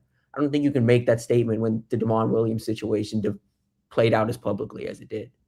Well, also, like, I understand they are talking about, hey, we get guys. It's not like you don't pay the guys from high school either. You know what I mean? Like, those guys are also getting NIL deals. So yeah, and kind of ironic when they're talking about right. And then listen, like, credit to them, they develop, they legitimately develop. Sure. Like in the trenches, I think they do a good job there. I think they've got some, as a staff, I think they've done well with DB play across Washington and Arizona. And so. But yeah, it's just, I don't. Here's my thing with Washington right now. What is the identity of that program? I don't know. I don't know if there's something I'm like, oh, that's the Washington, like that's Washington under Jed Fisk. Like that's what I don't know if we have that yet. And maybe we get that this year. Maybe we start to figure that out this year and he starts to lay down some roots, but just kind of very much doesn't feel like a guy that's laid down roots, even if he says comments to try and he knows the narrative's out there. So he's trying to knock that down. I just don't get that sense that it's authentic yet. Yeah, it's that game in Lincoln is going to be fascinating because that starts that 3-game stretch for me where I think it'll be nut cutting time. I think you get Washington at home off the bye, and then you're Champaign and Piscataway. Hey, I'm not super high on Illinois this year. I'm not either. So okay, I think they'll be competitive. Okay, I promise we'll get to Nebraska after this. So. Yesterday, these guys had me on when I was in Chicago, and they were kind of asking me about my first. I'm not talking about you like you're not here. I'm just resetting for Tim. No, you're fine. And I thought Bielema was interesting, and I brought him up unsolicited. I talked to him. I talked about Bielema to Howard Griffith too. I said, Brett was unusual. Coach Bielema was unusually. I thought energetic and confident about his roster. He's replacing a lot of guys up front on both sides of the ball, but he was still very comfortable. We'll figure out who they're going to throw the ball to. I know he likes his quarterback play. But he was unusually confident. And so the trigger for me, and maybe it's a little bit of trauma, is I saw a very similar delivery in Indianapolis before they kicked Nebraska's tail. And it's not a Illinois-Nebraska thing. It was Bielema's delivery thing, where when he got off the podium in Indy, I looked at Severe and I was like, does he know something we don't know? Mm-hmm. And he clearly did, right? I mean, they put it on us pretty good. But he was giving me ultra positive vibes. And so I said to Ravi, I go, what's their season projection win total? Because I think on paper, Tim, when we at first blush sped through it, I think we gave them we got to 8 pretty quick, maybe 9. But their win total is only 6.5. Yeah. So maybe the perception and the reality is closer to kind of what you guys are thinking. I'm just saying he was unusually confident for the context of what I just described.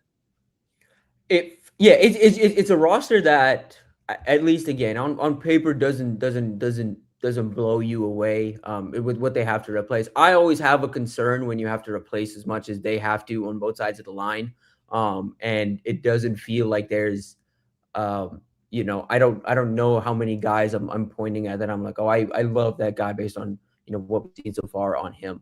But they have good leadership on both sides of the ball. I think. I mean, even though they lose guys, I think the veterans returning on both sides of the ball are key.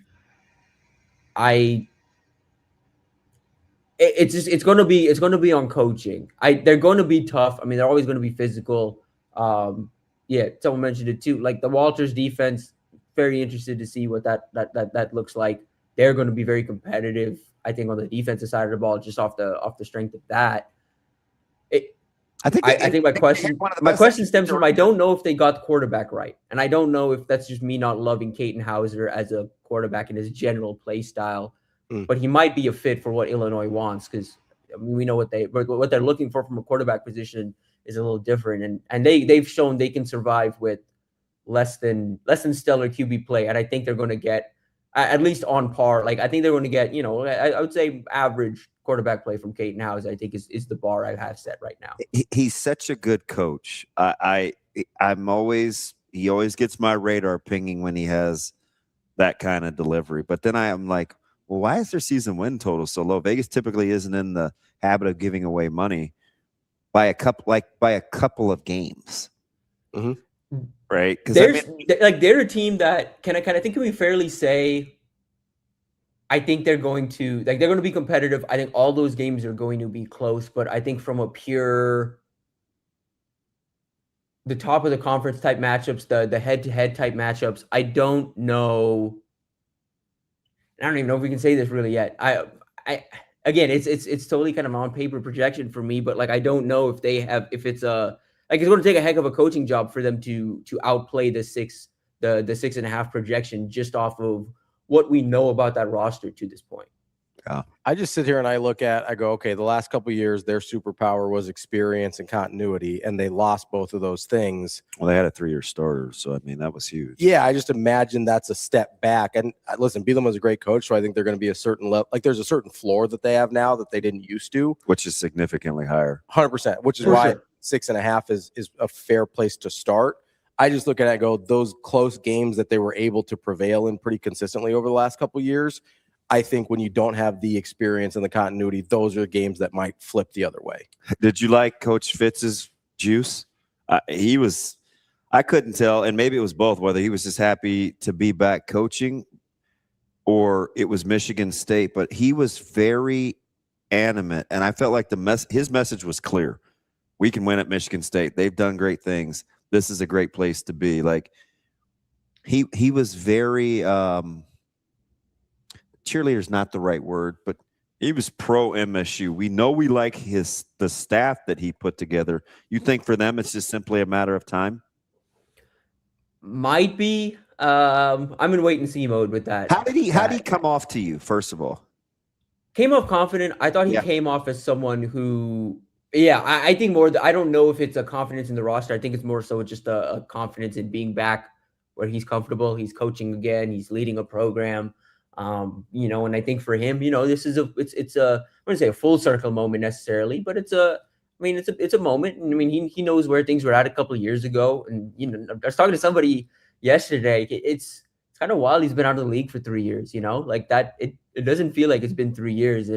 But for a guy like that, who he was so long in this conference to come back after 3 years. I think more than anything, it just felt like, for me at least, my vibe was, he's just happy to be back. He's excited to be, kind of in the mix. I'm not super optimistic about what that team is going to be this fall. Moving forward, I think they're putting together some very strong pieces. I like what they've done on the recruiting side of things. I like the foundation they've laid in terms of what they're recruiting to, what they're trying to find, who they're trying to evaluate, where they pick their spots when it comes to investing money and hey, okay, let's go out of our way to get this guy. So I like the foundation they've generally set. My thing there with Michigan State is going to be, it's a similar position to, I can't make this comparison. I'll just say this. I'll say it says this then. But I think my question with them is, how good is good enough? Because Michigan State fans are used to, it wasn't that long ago where they were pushing Michigan and beating Michigan. It wasn't that long ago where they were pushing Ohio State. I think they're comfortably the third best of those teams. And I don't know. I think it's going to take a couple of years before that roster is good enough, that team's good enough to truly push Michigan, to truly push Ohio State. And I don't know how much patience that fan base is going to have for a slow build, even though I think they should. I think this is something worth seeing out over 3-4 plus seasons. I think this staff needs a runway. I think the staff needs some time to establish things, because I do think the trajectory is up. I just think it's going to take some time with what they inherited and what they were able to do in year one in terms of putting that roster together. Tim, what did you hear from Coach Rule yesterday that kind of stuck out to you?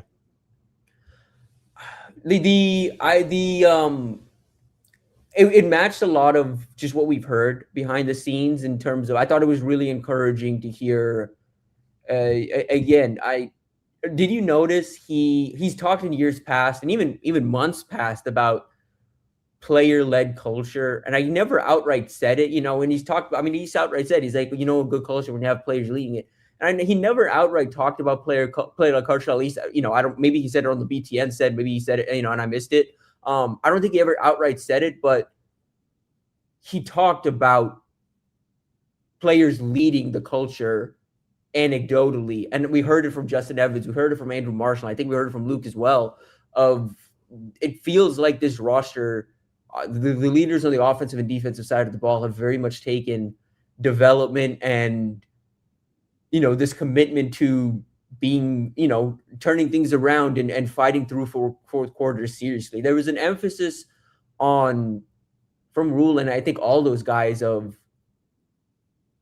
they would say it's not toughness, but there was an emphasis on being in the fight, and seeing that fight through. I think getting the conditioning to a certain point, getting the grit, the competitive grit to a certain point. And I think some of it is the new additions, both between the coaching staff and the players. Some of that, having a guy like Calandri, the juice that he kind of naturally brings helps. Having a guy like Quasi Gilmer in that wide receiver room to push the others in the room helps. The offensive line. Look, I think one perfect example, the way Rule and Justin Evans and Luke as well talk about Elijah Pritchett right now, like that's a complete, like he is, at this point, he is probably what some people thought Nebraska was getting when they landed him out of the portal. But he's fully taken that step forward where he's in control of himself. He understands, like he knows what he needs to do now. He's keeping himself accountable. It's not the staff has to keep him accountable. How much different, and maybe we haven't talked about this enough, and this isn't I know we can kind of get into a weird spot here when comparing Calandria and Dylan, but just from a personality standpoint, right? You had some time to be around Dylan. I don't know how much time you've had to be around Calandria in terms of understanding their personalities, but let's say obviously it's going to look a lot different, but let's say they play to about an even level. How much difference do you think just the personality in that position changes the way Nebraska operates? Does that make sense? Yeah.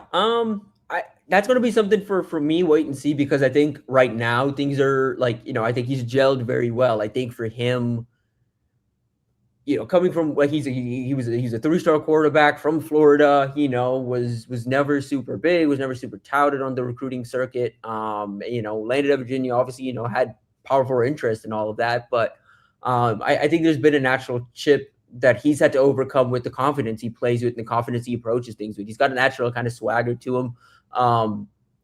What does it look like when the chips are down? And that's something we don't know and we won't see until the season hits. What does it look like when the chips are down? I, on paper, think it's going to be a little better because I think he's been in these situations before. He knows how to handle himself in those situations. He's had some real lows at Virginia. He's dealt obviously with losses last year and competing through losses. I think, you saw at UNLV a competitive stamina there, like a hunger to compete in game. He's pushed teams late. He's come from behind. He's led all of that. So there's all of that there. But what does it look like when the chips are down in the Big Ten? And that's something I don't think we'll know until we see it. One of the other things I was wondering about that I thought was interesting, and I'm sure I'll talk with DB about this here in a minute, but when Rule was asked about Coach Orich, right, and bringing him in and kind of what that process was like, one of the things he said is, I wanted somebody to make sure we would get the best 11 guys on the field. He's like, I don't care about scheme, I don't care, but I never want to hear, hey, this is one of our best 11 guys, but he can't get on the field because of this scheme or not knowing this player or whatever. Like, I'm sure you've seen a lot of these different coordinator hires at different places and things like that. How did that reasoning land with you as opposed to guys that are like, hey, I love their scheme, I love what they do, and we'll figure it out personnel-wise? It gave me good insight on what Rule's looking for, because at least for me on paper, and I've heard this answer from people too of, I think, and I think Rule's given this answer himself of what he liked about Orich so much was, I think what reminded him of Tony was they own the system they run, and I think that's ultimately what appeals to him. But what comes with owning your system and knowing your system completely through is you do have that. I think Rule communicated that, but putting that all together, knowing your scheme inside and out does allow you to get to that point where you can put best 11 on the field. And I think that, like what Rule pointed to yesterday too, was we need our best 11 on the field, even if it doesn't really fit the position. When you know your system inside and out, I think Orich is able to push back on, hey, that guy is actually our best 11, not this guy. That guy actually needs to be on the field, not this guy, for this look, for this, and I think he can provide evidence and back that up in a way that John Butler, and not no disservice to John Butler, but I just don't think he couldn't, because he doesn't own that scheme in the way that Rob Orich owns this scheme. That's Tim Verghese, Inside Nebraska. Tim, great stuff as always. Have a safe drive home, and we'll talk to you later. Yeah, appreciate you guys. That's Tim Verghese from Inside Nebraska. Let's take a quick break here. That's DB. I'm Ravi Lulla. We'll be right back on Hurrdat Sports Live right after this.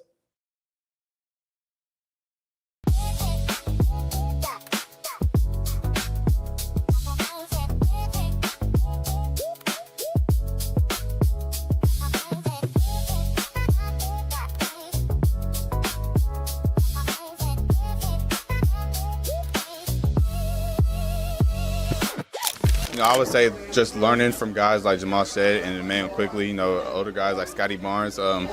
I took it as, obviously I got hurt. I took it as a redshirt year, just to be able to sit back and relax and not relax, but, just be able to see and watch the guys that's ahead of me, be able to go out there and produce the way they do, play. I was sitting courtside for playoffs, so I got to be able to see that atmosphere and, just learning from guys. That's what really helped me along the way. I really took my time with it and was doing everything the right way, and just enjoying the process too. That's something that I really got to learn, was just enjoying the process.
It's time to sizzle into summer at Edwards Kia. Lease the 2026 Kia Sportage EX starting at $249 a month. Turn up the heat on your next lease.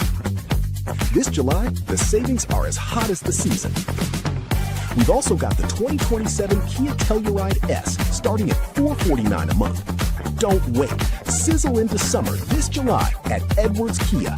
It pays to make the drive to Edwards Kia.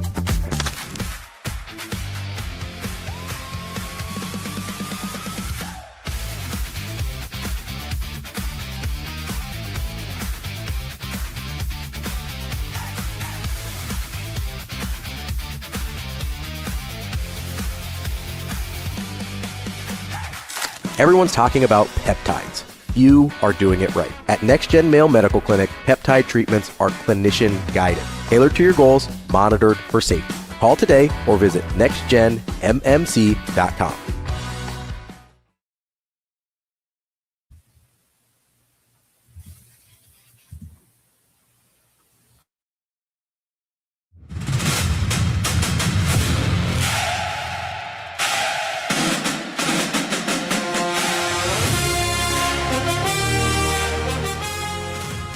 listening to Hurrdat Sports Live.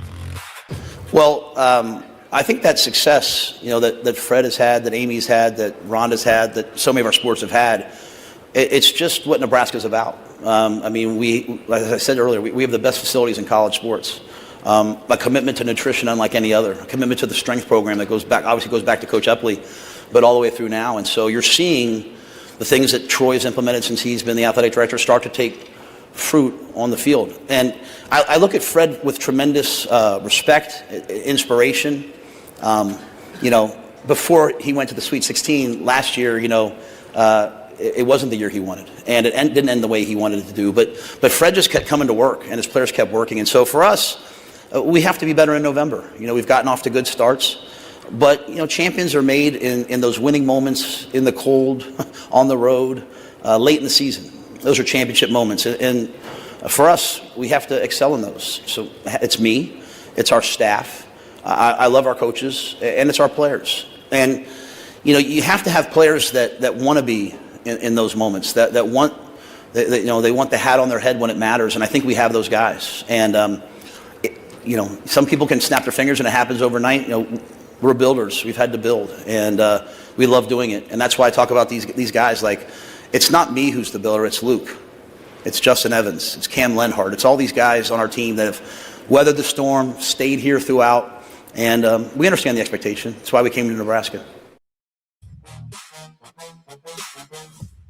Welcome back, Hurrdat Sports Live. That's D2DB. I'm Ravi Lulla here at Hurrdat Sports. I can't even get mad at it. It's true. There's real DB. Oh, there he is. He had to step out and take a phone call real quick. D2DB can't even get an actual PT. It's fine. Oh, you're okay. I just and there's D1DB. He's back. There we go. That's my friend. Come on, D2DB was pretty funny. Sorry about that. I appreciate that. We had a good conversation there with Tim Verghese from inside Nebraska. DB, you want to talk a little more Big Ten media? I want to go NFL quarterbacks for a second. Is that okay? Yeah, whatever you like. So, because there's a guy that threw me for a loop there. There's a guy that you really like that in the NFL that is I would consider him, and I think this is part of the reason you like him. I would consider him one of the biggest, bet on myself guys I've ever seen. And he's doing it again. Do you know who I'm talking about? Oh, yeah. One Baker Mayfield. 100%. That is, and listen, they're a mess. They're bad. They're a mess. Vita Vea he's asked for a pissed. trade. They can't get his contract done. Baker's pissed. I'm already high on the Saints. Mm-hmm. But I told you, it's like an easy candidate from worst to first in that division. And that division's not a juggernaut, right? So there's room. Yeah, you got ATL, New Orleans, Carolina. Carolina has an ACL bug. Because did you hear what they did? What Carolina did? Is this the study with the thing across the street? Yeah. They did because I was going to make this joke. I wasn't going to joke because Austin's a fan, but I'm well aware. They have that's another ACL in a week. So I didn't know that they had built this substation next to the practice facility. Was it on HBO? Somebody tweeted out the data last year. Yeah, on the 49ers. And I think people thought it was a hoax. No, it's real. And so the 49ers famously have an electrical substation next to their practice facility. And there is literal data that it can cause soft tissue injuries, right? Yeah. Like connective tissue injuries. And we've seen that with the 49ers. They have been bit horribly by the injury bug. Yeah. The Panther, I was going to make a joke because I didn't know. Yeah. I was going to tweet Austin and be like, they build a power plant. Well, did you see how quickly he answered me? I go, is Carolina cursed? And he's like, yes. I was literally going to text him and be like, did Carolina build a power plant next to their stadium or something? And then yesterday, he's literally like, yeah, they built a substation there. I was like, are you serious? Yeah. Stop building electrical facilities next to your athletic facilities. It's bad for your athletes. It's crazy. But back to Tampa, and it's Jason Light and those guys. And so you try to follow them close. And, when I was trying to get, was that Smarty Brown? Yeah. Right. So that's 2 years ago. Yeah. Okay. 2 years ago. Well, like a year and a half. So because last year was his first two year at Miami. springs ago. Yeah. 2 springs ago. Yeah. Mhm. And Levante was that we were talking with with David, and he was talking to me about Tampa and the organization. He was there training, right? And running Vita Vea. And he said Vita Vea was a guy that he said, DB, he's like, this guy can lose or gain 30 pounds in 2 weeks. Oh yeah, you were telling. I remember that. Yeah, right. He's like, this guy is amazing when it comes to training, but he said we're going to have to make some tough decisions here in the next year and a half. And here we are. And it's just like funny on the dot. A year and a half later. I'm like, so the Baker Mayfield thing comes up, but he loves Baker. Yeah. And he told me, he was very specific, because I was telling him, I was like, I like this about Baker. I like this about Baker. He's like, oh man, DB, if you were around him, you'd like him even more. Mm-hmm. He said, he's just a grade A dog. Yeah. Like he's constantly wanting to compete. He's never satisfied. And I was like, nothing's ever been given to that dude. And I was like, it's funny. I was like, I think people used to give me a hard time when I liked him at Oklahoma, but like, I'm just a Baker guy. He's going to get paid. I have no idea what Tampa's doing, but there are a couple quarterbacks. I mean, he told they didn't want to go past 2 years. That was one of the that's the part he felt most disrespected by, he said. Listen, Baker's going to be one of those guys where I would bet on him having an awesome year. He's like that. That's what I mean. Like if you put him up against it, he will perform. Yeah, he goes, don't spread the myth about, that's my man Shane. Shane's a lifer. Listen, not my little Shane. I know the other Shane. Shane, and he's a football. I'm just saying, there's some data out there, and there's also that might be his job. Maybe. Listen, I don't think it happens. He may do something like that. I think it's safe for regular people. I don't want my football team next to it. Shane, is that what you do? It may be a myth, but it's just happening way too much. A lot of coincidence. But Haas said it best, and I'm glad he said it because people say I use big words. But the correlation is not causation. I know. I understand that. But I would like to correlate the hell out of that area if we could. Could we do that? Yeah, but Haas, are you running football practice, 3-4 times a week next to a substation though? No, but are you banging? Are you hitting bodies next to each other? Haas he has big spaces of land and stuff that he manages. So I'm sure he's in it. I don't think it's I don't know if he's managing, but normal people problem. I don't think it's a normal people problem. I think it's like an elite athlete problem. I say if you got 200, 300-pound people hitting each other day after day next to the substation, maybe there's a little residue coming off the state. I don't know. I'm not a scientist. I'm just gonna. I lack objectivity. I'm gonna believe it because it's funny. That's true, Royce. We love Baker because he married an Omaha girl. No, Royce was specific. He married an Omaha girl. That's all. Royce was specific. You don't need to get that specific. I couldn't see that part. I can't. Hold on, I gotta do my DB. I can't. What's that say? Can we make that bigger? Just a Nebraska girl, more specific, an Omaha girl. Hater.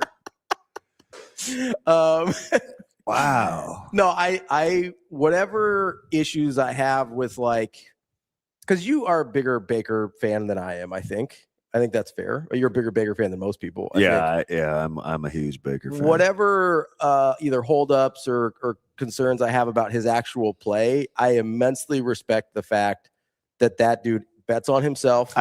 Is always seemingly true to himself. Like, this is a dude that walks on at Tech. Like, do people appreciate how hard it is to be the walk-on starting quarterback as a true freshman at a Power 4 school? Yes, God bless you, Royce. Like, that's insane. Oh, he did it twice. But no, I get hey, you walk on, you work your way up, you do this, whatever, and then eventually you become the starter from walk on. This dude walked on as a true freshman and started that year. He did it. Yeah. Then he just picks up. He's like, oh, you guys want to put me on scholarship or give me the starting job? Cool. I'll just go to Oklahoma, a team that's better than you. And just showed up on Bob Stoops' doorstep. It's like, I'm your quarterback now. And then had 2 or 3 of the greatest quarterback years we've ever seen at this level. And then goes number 1 overall, gets written off by the Browns, gets written off by the Panthers, goes and wins a game on 2 days of practice in LA. and then turns into this other version of his career in Tampa. Like, whatever issues I have with like the actual play, like that's a dude I can ride with just in terms of how he operates.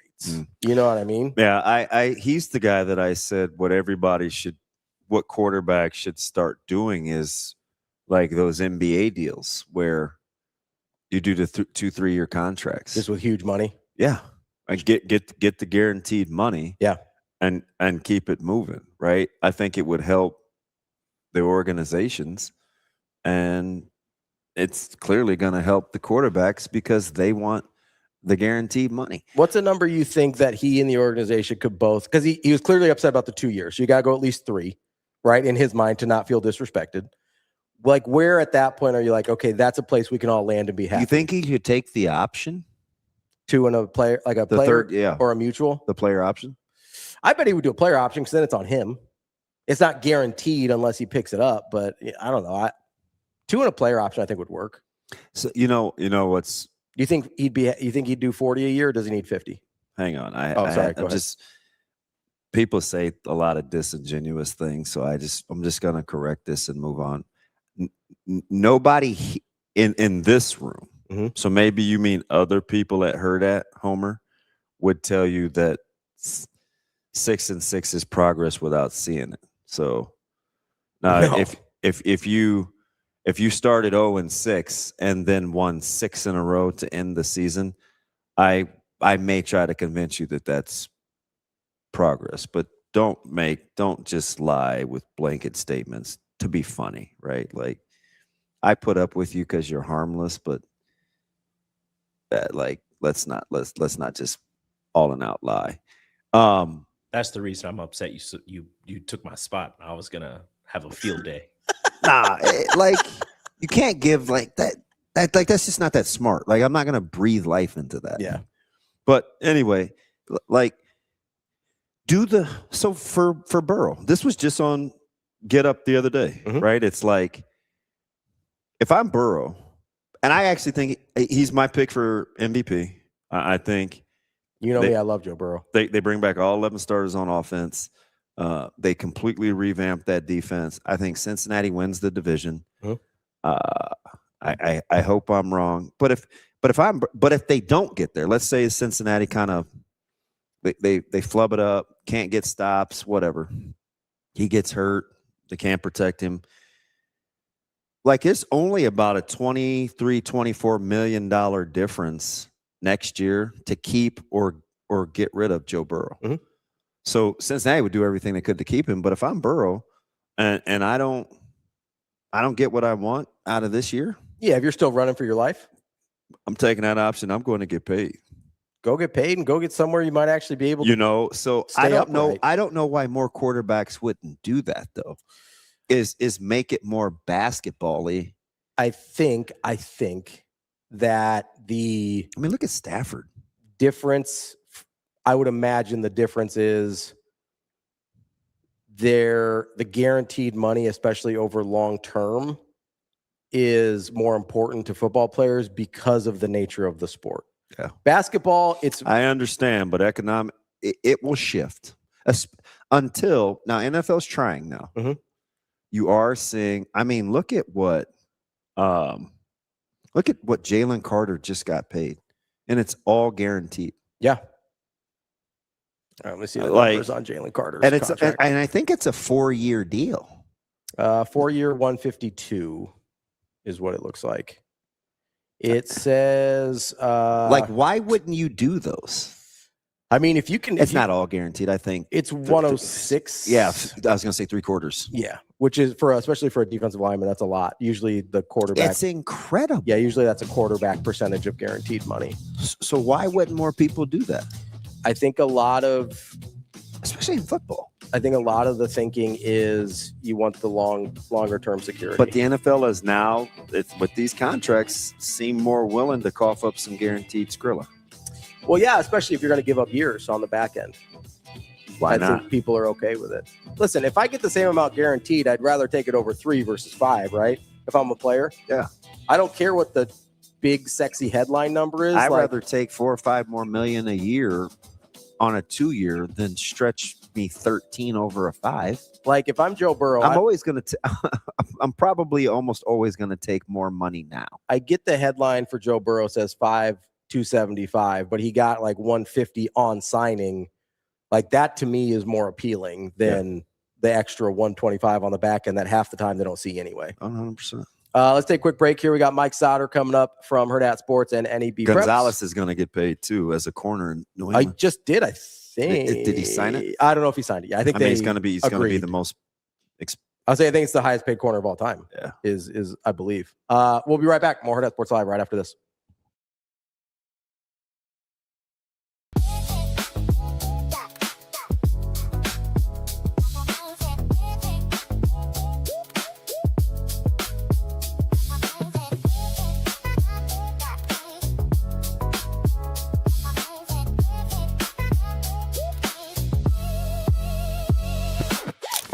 It's time to sizzle into summer at Edwards Kia. Lease the 2026 Kia Sportage EX starting at $249 a month. Turn up the heat on your next lease. This July, the savings are as hot as the season.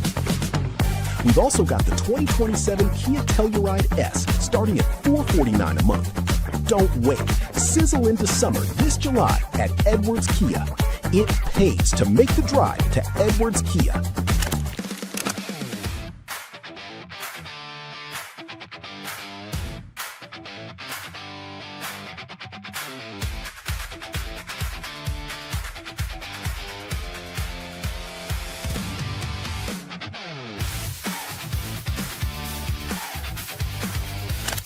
Are you feeling off, low energy, or asleep? At NextGen Male Medical, we not only evaluate your testosterone, but overall health. Schedule a visit at nextgenmmc.com. Together, we'll get you back on your game.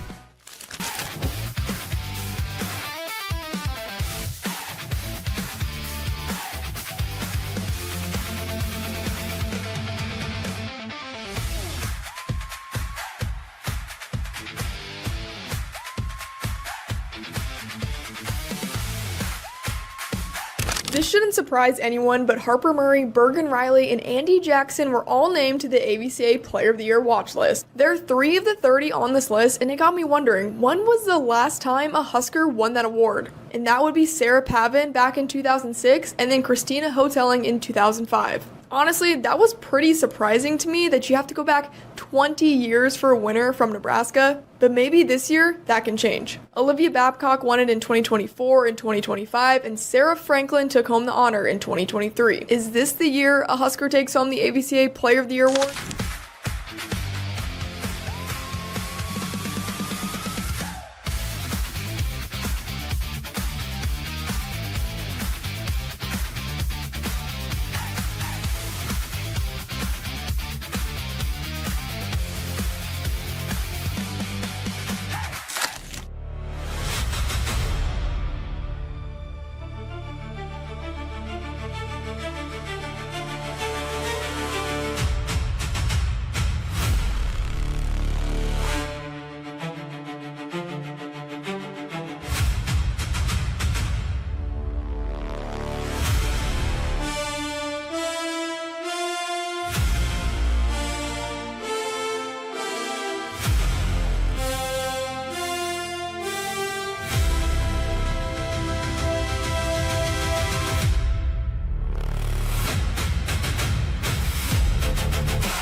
You're listening to Hurrdat Sports Live.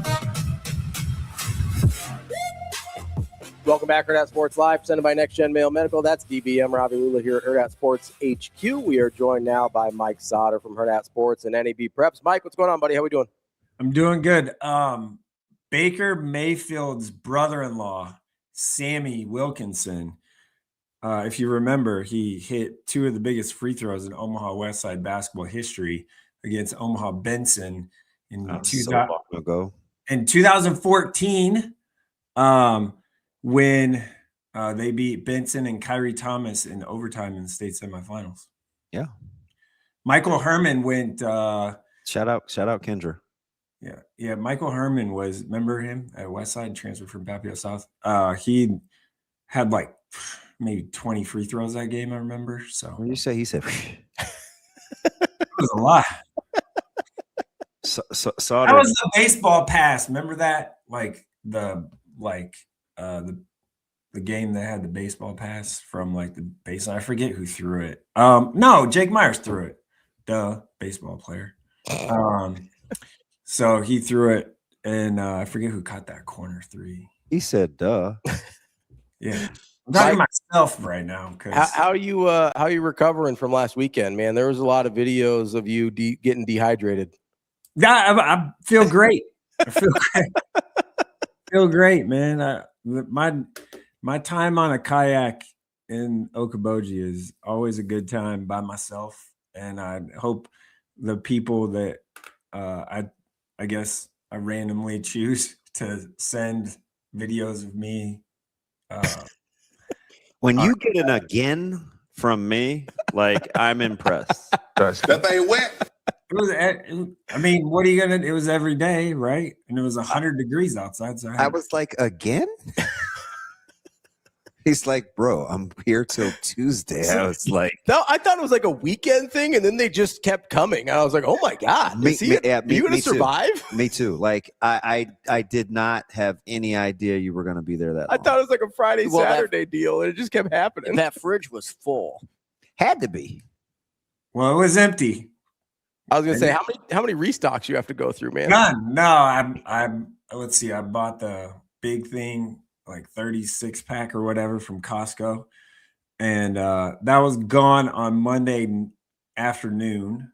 And I started on Friday, so averaged that out. Threw a couple margs in there, and I can't believe you talk like this. Margs. That might be the most Sautter thing ever. Hey, you want super white thing to say, by the way. You want some margs? Some margaritas? Margaritas? Is it my saying right? Whatever. I think no. You be you. Say margs. It's fine. Don't let him bully you. Roll your R's a little bit more. Here we go. You say it, Rico. Let me hear you. You say it, Rico, like a real Puerto Rican. Margaritas. There you go. That's what I was looking for. Oh my gosh. What is going on? And so yeah, I mean, I was out, and then I had to say that again, Suave. Margaritas. Oh gosh.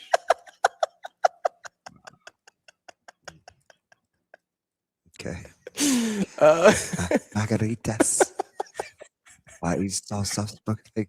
So to roll your R's, you had to like change your gender. No. Oh. That's just how you say it. He's like, no. What are you talking about? There you Yeah, say it. Give me margaritas in a deep voice. What do we got? Margaritas. That's how you say it. That's just how you. I don't know. Margaritas. Is that what you want? Is that what you want?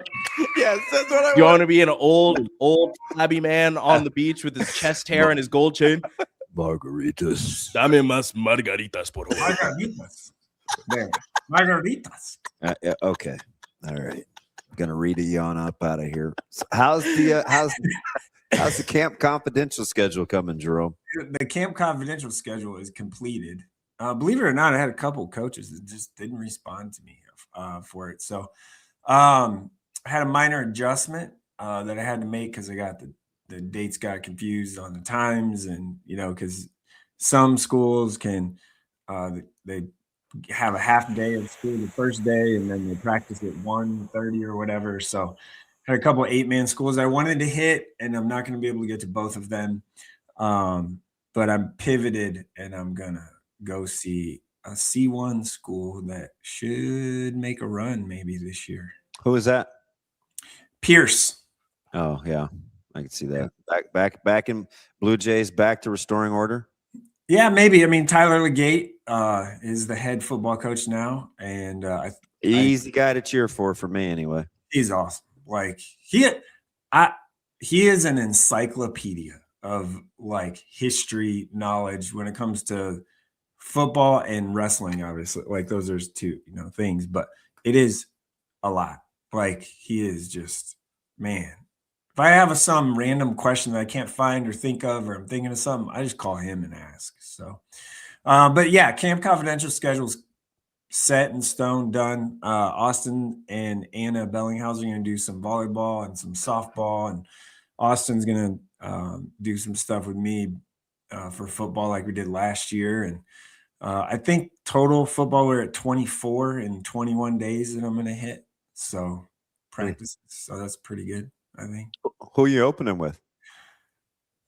Well, Lincoln Northwest, because they're week 0 school. I like Lincoln Northwest, Jerome. Yeah. So I'm going to them. They play that week 0 game against Standing Bear. And so I'm going to go there, I think Wednesday next week. It should be Wednesday. Should be fine by then. You're going to go see my guy spin it a little bit? He's pretty good. Yeah. So I saw him at North 7-on-7. Really good day there. So just going to check them out. And then on August 10th, we have my favorite 5:30 a.m. practice with the West Side Warriors. So I hate how you sigh like it's some. I knew when you said 5:30 a.m. it was only West Side. No, 5:30 is what I'm sighing about. I mean, that's like, whew. Yeah. So I have 3 of those actually the first week. So you're not the only one. West Side. So I have West Side, and then I think Bennington, and I'm gonna go to Lakeview again for a 5:30. So but the first day is West Side first, then I'm going to Archbishop Bergen, and then and then I'm gonna go to Omaha North, and then finish the day with Millard South. So 4 in one day, and the times really all just worked out really well to a little bit of drive time in between, and get all 4 of those done on the first day. So it's going to be a little busy day. Now, the important thing that everybody wants to know, when are you going to see Millard North? I believe that everybody wants to know. That is the Friday, the 14th. So I'll actually start my day with Lakeview that morning, 5:30 to 7:30, and then Millard North 4 to 6:30 that afternoon, or 3:30 to 5 that afternoon. So there you go. Speaking of Millard North, real quick, what do you think about their baseball coach hire? Yeah, it's a good for as last minute ish, as you can get here. It's pretty good. And unlike Westside, you don't have to wait like a whole year to get the guy or whatever, because like they had to with Shockey. So I think it's a pretty good hire. Obviously, been around Coach Mooney. Bob. Yeah, and been around Coach Mooney forever. Really tough to lose Bob at the timing wise, but obviously he has more aspirations to keep climbing the ladder, maybe. So Coach Wellwood's been around forever. It worked out for Lincoln East hiring a prep JV coach or assistant coach with Coach Lennox. So maybe it'll work out for Millard North here, but it's a really good fit, I think, and really good, situation to be in versus, having to just scramble and find somebody for a temporary year or something like that. So it's good. Hey, real quick from me, Jerome. What do you have on? Oh my God. What? How old are you? Are those readers? Yes. You know he always wears the readers. Oh. I have about 3 pair. Like, you don't like these? No, they're little. I got regular glasses that look like that a little bit, clear gray. I think they look good. I think it looks good. I would say we're the proper prescription for your eyes, but that's fine. And you try to tell people you care about me. You don't care about me. You like making fun of me. All right, sorry. Go ahead. I interrupted you. Last one for me, Jerome. You mentioned North. I don't know about flying under the radar. That's kind of like this popular term, but North's got good players, right? I like the quarterback situation. Like quarterback situation's really good. Really good. Is it just because we talk about Millard South and West Side that we don't talk enough about and prep? I definitely put prep. Yeah, you like prep. Yeah. I like prep a lot, not just because we open with them, but I mean, Elkhorn South, it gets some run. Like, I asked you about Bellevue West a couple weeks ago. Let me ask you about North. Yeah, Yancey is a really good quarterback. He might be, the next sort of guy. At least I think he's got some level. I like Dom quite a bit. Yeah, some level of Division I. If it's FCS or whatever it is, I think he can hit that level maybe. Obviously, they always have running backs. They got like 6 of them all the time, and they're always going to be big up front. It's just a matter of like their pass catchers. Can they do that?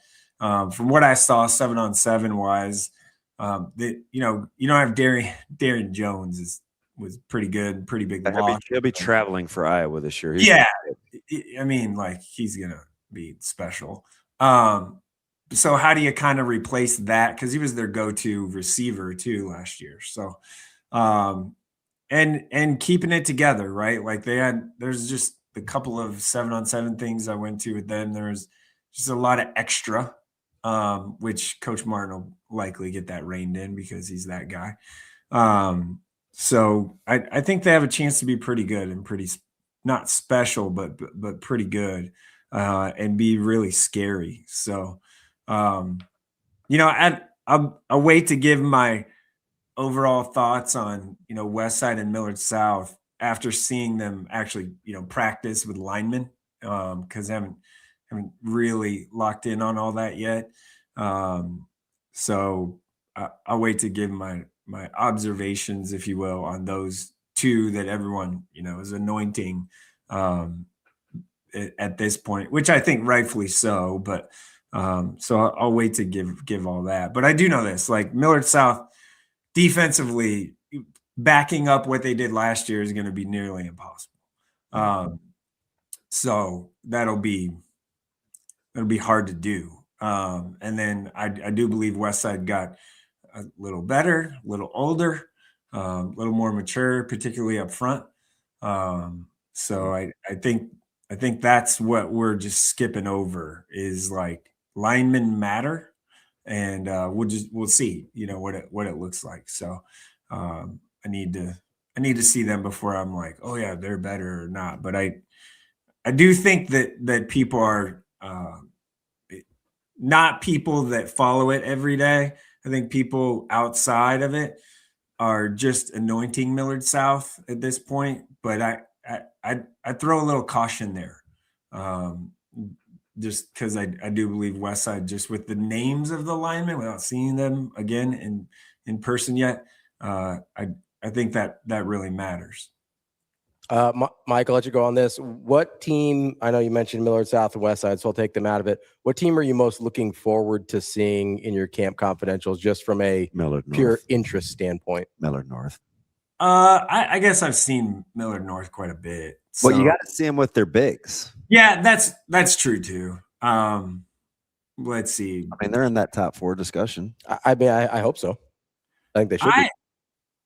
I am interested to see. This is not a Class A one, but Wahoo. I thought you may say Waverly. Well, I'm definitely seeing them too, but I kind of think I know they lost some upfront stuff, and obviously running back you got to figure out. But McMillan's a stud, so they'll get the ball to him a little bit. But I think Wahoo, they lost 6, or they had 17 seniors last year, and 16 of them started. And Kit Brigham played 16 of those years by himself. Yeah. So, I did see them at Plattsmouth. Was that 2 weeks ago? They were at Plattsmouth for a jamboree thing. I was there that morning and saw them a little bit, but they didn't have, everybody, because Glock was playing basketball. So, but I'm more intrigued by kind of Wahoo, and then Ashland Greenwood, they lost a lot too.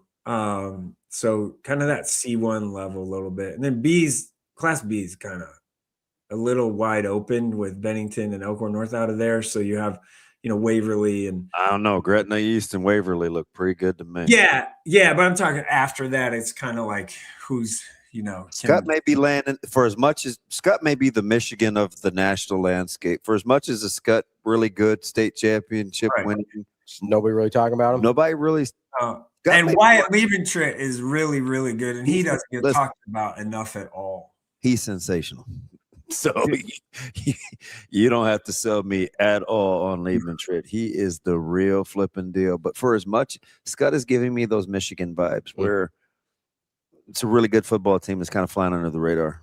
That not left for dead, but you're just not talked about enough, right? Because I get it. People roll their eyes at Scott, but it's the same thing they say when I say Michigan's flying under the radar. For as much as Michigan can, I'm saying for as much as a Scott team can, grading on a scale here. I feel like there's a ton of, and rightfully so, Waverly and Gretna East should be loaded. Yeah, but Scott has 2 quarterbacks. They got to figure out the one, or like who's going to be the one, right?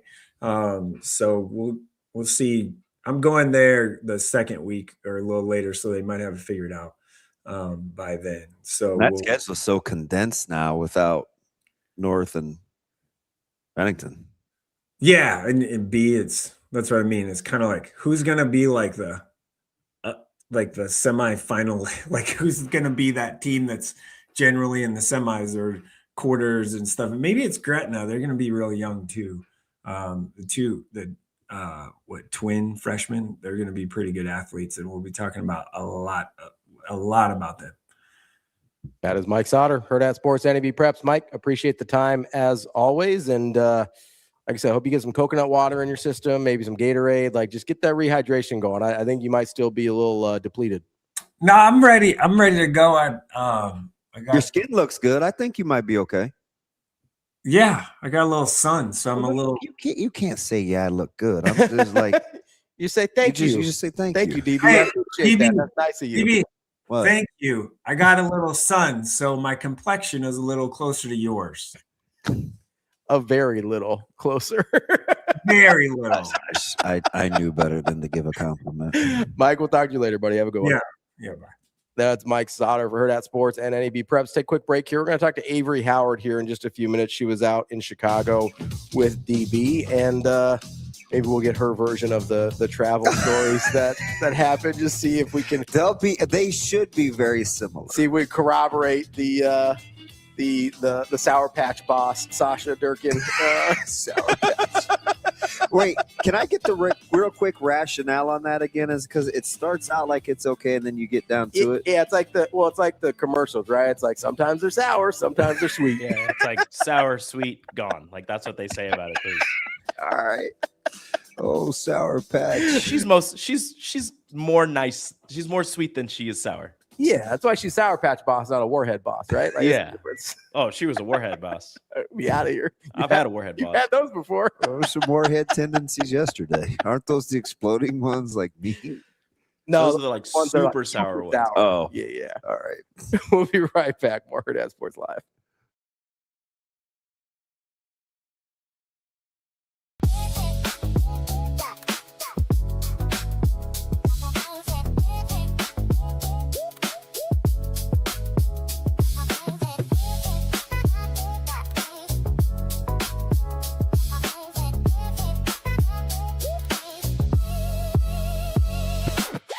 I would say just learning from guys like Jamal said and Damon quickly, older guys like Scotty Barnes. I took it as, obviously I got hurt. I took it as a redshirt year, just to be able to sit back and relax and not relax, but, just be able to see and watch the guys that's ahead of me, be able to go out there and produce the way they do, play. I was sitting courtside for playoffs, so I got to be able to see that atmosphere and, just learning from guys. That's what really helped me along the way. I really took my time with it and was doing everything the right way and, just enjoying the process too. That's something that I really got to learn, was just enjoying the process.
It's time to sizzle into summer at Edwards Kia.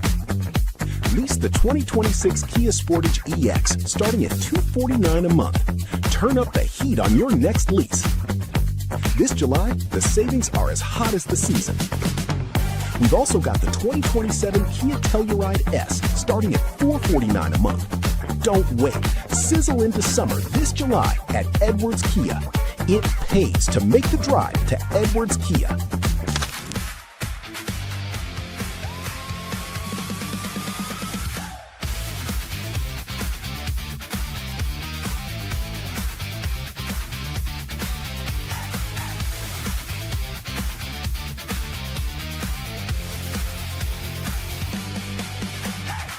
Everyone's talking about peptides. You are doing it right. At NextGen Male Medical Clinic, peptide treatments are clinician guided, tailored to your goals, monitored for safety. Call today or visit nextgenmmc.com.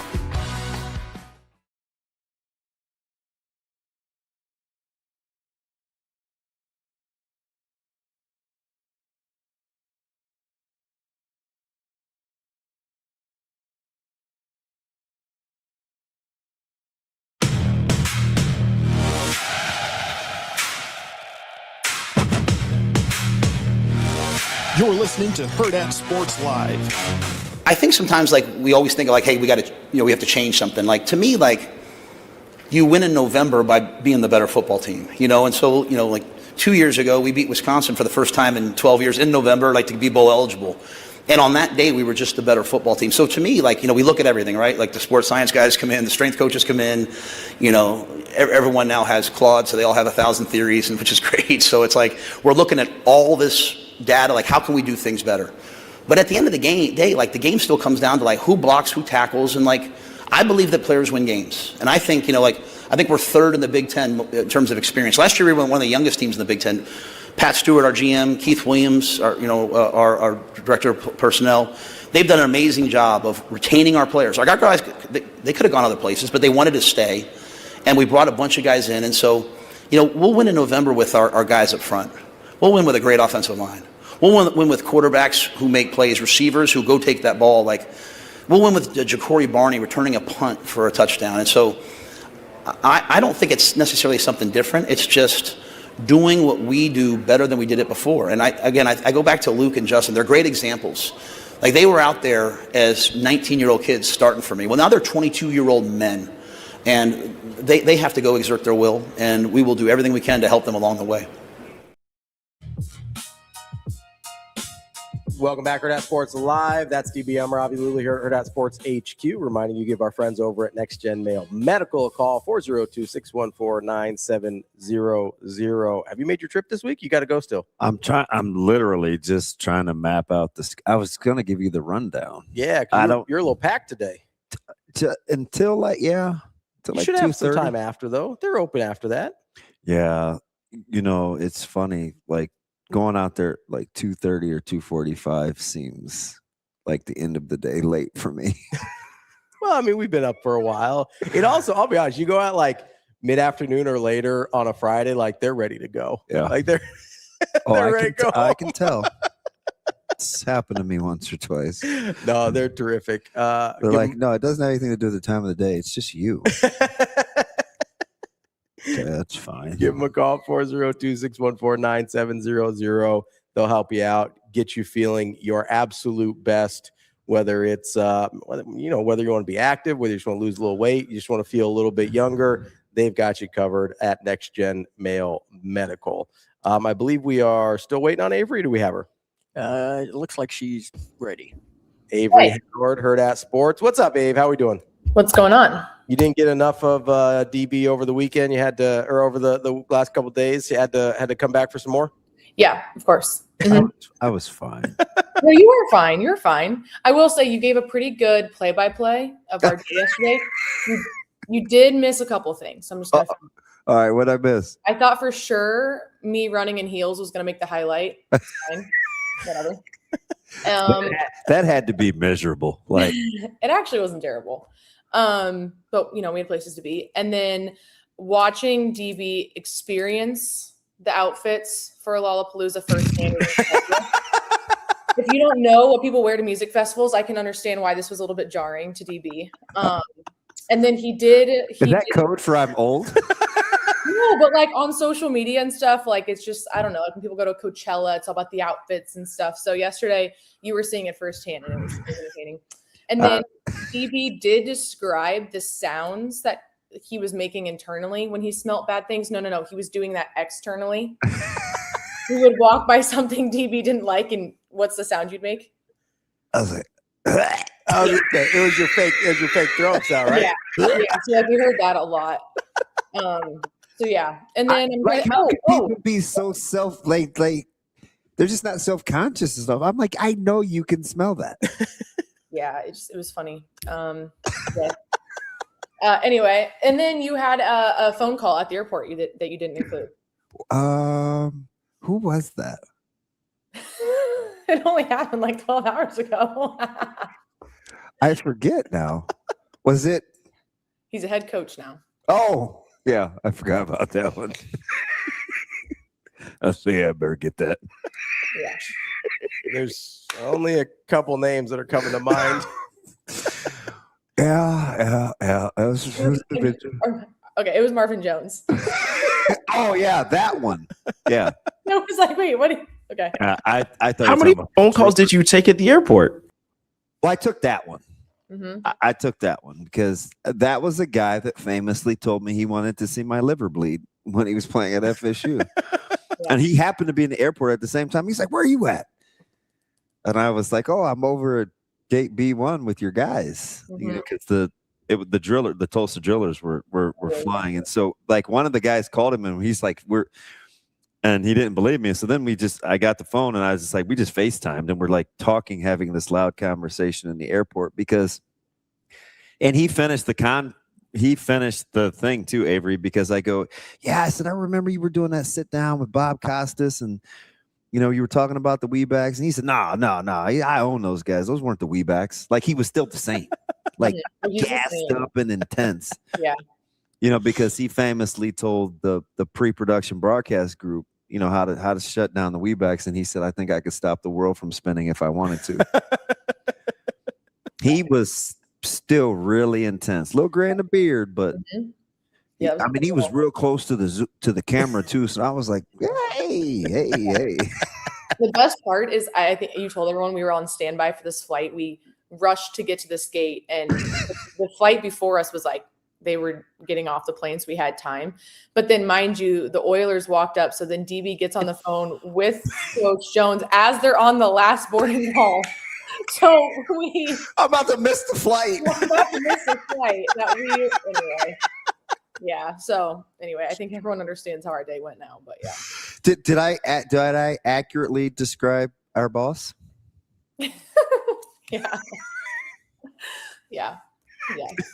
Honestly, I don't know if I knew how chaotic yesterday was because I would look around and you guys were just like gone. So it was like, tough. But I'm sure they're doing something. And I told the guys, I was like, either Avery's that chill or she's just not paying us any mind because she didn't seem to be in the fray. Here's the thing. When you travel so much, like whatever's going to happen is going to happen. So it's just like, I'll let you guys figure it out. And whatever plane we get on, I'll get on it. So I have not, this is total first world problems, but I am not as familiar with the commercial nuances. I was stressed. DB doesn't have to navigate a lot of airports these days. You know, that's not. I've had a couple of hiccups the last couple of times out. Yeah, the last 2 times you've flown commercial out of the last like 40 times you've flown. Yeah, what did you say the other day? You like I don't know, it might be like 2 years. I haven't been here in a long time. Yeah, when you flew to LaGuardia, you're like, I think this is my first time flying commercial. I had to I didn't even know what I needed. I was like, does this license? Is this good? You just roll up there. You're like, I'm DB. What do you want? That's C. Avery, can you just point to the red N on your chest? Is that Avery? Can you confirm or deny? I am fairly low maintenance. I try not to get noticed when we're out. Yeah. No, honestly, I would say everyone's mood was fine at the airport. And even at the Big Ten Media Days, like I found a corner. I wasn't trying to be like. There's a lot of people I didn't like, so that didn't help. We're not going to get into that too much, are we, Abe? No. Let's keep it moving. Avery, we'll get to Nebraska, but like who stuck out to you? Like when you're sitting there, whether it's side sessions, main sessions, like who you're just fascinated by yesterday? Quite honestly, I wish I would have been able to listen to some of the coaches a little bit more, whether they were on the podium or at their side sessions, but we're kind of like trying to chase down Nebraska or figure out where in this hotel they are. So there was times where I heard part of statements, times where I didn't. I really wish I could have heard more of Cignetti's side session and Whittingham, because I think I had took a video like in 0.5 to accurately represent how much media both of those coaches had. And it was a lot. Like, people were waiting at Curt Cignetti's little breakout session like 3 hours before he even took the podium just to like have their tripod set up. So fair to say he's, got the attention of everyone in this conference, local and national. But I honestly didn't get to listen a whole lot. I know that DB and I listened to Northwestern's David Braun, yeah. Yeah, their head coach make his opening statement, and that's basically what it was, the opening statement. And it was really intriguing compared to what the other coaches usually have to present. He was kind of putting on a sales pitch for Northwestern. I just thought it was kind of interesting. But that's honestly, outside of Coach Rule, the only coach that I really got to fully listen to. I'm going to have to go back and listen to some of them, especially the opponents that Nebraska has on their schedule. But we did record Cignetti's side press conference, so I'm very interested to go back and listen to that. Oh, I was going to say, did you there were too many. I didn't know what you guys were like in the middle of the scrum. I'm like, what are they doing? So Bria actually, we had a divide and conquer. And when I went and interviewed Nebraska players individually, Bria stood on one of the risers and she set up a tripod, and then she had recorded the Cignetti presser in full. I'm like, hey, we're going to want this regardless. So she was a superstar for helping there. But I asked everybody that had done this for the last however many years. That was the biggest side session that they said that they had ever seen for Cignetti. Yeah. I would agree with that. I mean, the camera, the risers in which the cameras are able to use for the podium sessions, like that was over. So people were just standing on them to listen to Cignetti. So just think of the coach, not Harbaugh, first year, not Franklin, not Urban Meyer, like had some like big celebrity coaches. You know what's interesting is, and I said this a couple of years ago, my first time when we were in Indianapolis, Coach Rule's contention was, it was like it got your attention because I think we had Michigan the same day Nebraska did a couple of years ago, maybe because it was so spread out. And because the local media traveled so well that year, but it was like, oh my gosh, what's happening over there? It's like, oh, that's just Nebraska. That's kind of how they operate. I don't think I've seen that at other years with other coaches until this year. And it was Whittingham, rightfully so, and also Cignetti. Were you surprised at Bryce Underwood's size? Taller than I remember him being. And he's a big guy. Yeah. I don't know why. Maybe just because when we saw him on the field last year, everyone else seems that tall, but in person, and he's kind of just like he's a tall, lean guy. He's super lean. Yeah. Yeah. I know Black is slimming, and he was in all black with the black shades, but he looked like he could hide behind a stop sign. Yeah. But he was long. Yeah, he meant business yesterday. So I was gonna say that, like, for his whatever, the best player yesterday, he was like right here playing in his cylinder. Mm-hmm. Yeah, and I also didn't get to listen to his full side session either, but just watching him kind of like move and operate the room, he was just kind of, I don't know, pretty level. And just like I said, it just felt like kind of a very business-like approach. Some of the guys were, having a lot of fun, being silly. Maybe I didn't see that part of him. I don't know. They're on a very strict schedule. So if you don't see him at some points, they're off and running. But for the moments that he was in the same room as us, it was pretty, like I said, business-like. Avery, from the Nebraska contingent over the last few years, how was their, we're talking about how business-like Michigan was. How was Nebraska's demeanor compared to the last couple of years when you've seen them? Players weren't a whole lot different, but I think what we've gotten from Coach Rule in the offseason didn't change yesterday. And from talking to the players, I asked Justin Evans point blank yesterday, I'm like, hey, it's been a quiet offseason and feels like, as we've heard, that was very intentional. How would you guys describe what it's been like? And he told me it was intentional. And he said we had to have a lot of real conversations after the season. And he said, we've really just gone to work. And the offseason has been very intentional about the work that we're putting in. And I think that quiet time, whether people like it or not. I think it's been good for this team. You know, the other programs, they don't get 9 months of constant attention all the time. They get times to go to work as well. And so to hear from these players, you could tell that it wasn't like this, like, hey, this big agreement, we're not talking to people. I just think that's how dialed in they were at the end of the last season. And from the guys that came back, which is a large percentage of them, it's not hard to tell them that the end of the season didn't go the way they wanted it to. So I don't think it was hard to motivate these guys to, like Justin said, have these hard conversations and use this off season to their benefit. And also, when you have all these new coaches in the building that bring a lot of energy, I don't think complacency, even with Coach Rule, I don't think that's even an option. And so all of them talked about their position coaches. I talked to Andrew Marshall, talked to Justin Evans. All of them talk about the energy that their position coaches are bringing. And so when you have that intentional, hardworking offseason mixed with these coaches that are coming in with an unbiased, they don't have a previous, notion of how things went last year or how things operated. I think they're bringing their expectations with them. And when you meet those two things together, I think that's kind of the approach that we saw yesterday at Media Days. If you can expound on this, because Coach Rule talked about, he mentioned Addison Williams yesterday, and it was not in passing, but he's like, listen, really good coach, so I wanted him to stick around. But because this was in regards to Arch getting ready to pick his staff. He said he wanted him to have the autonomy, but how he felt about Addison Williams.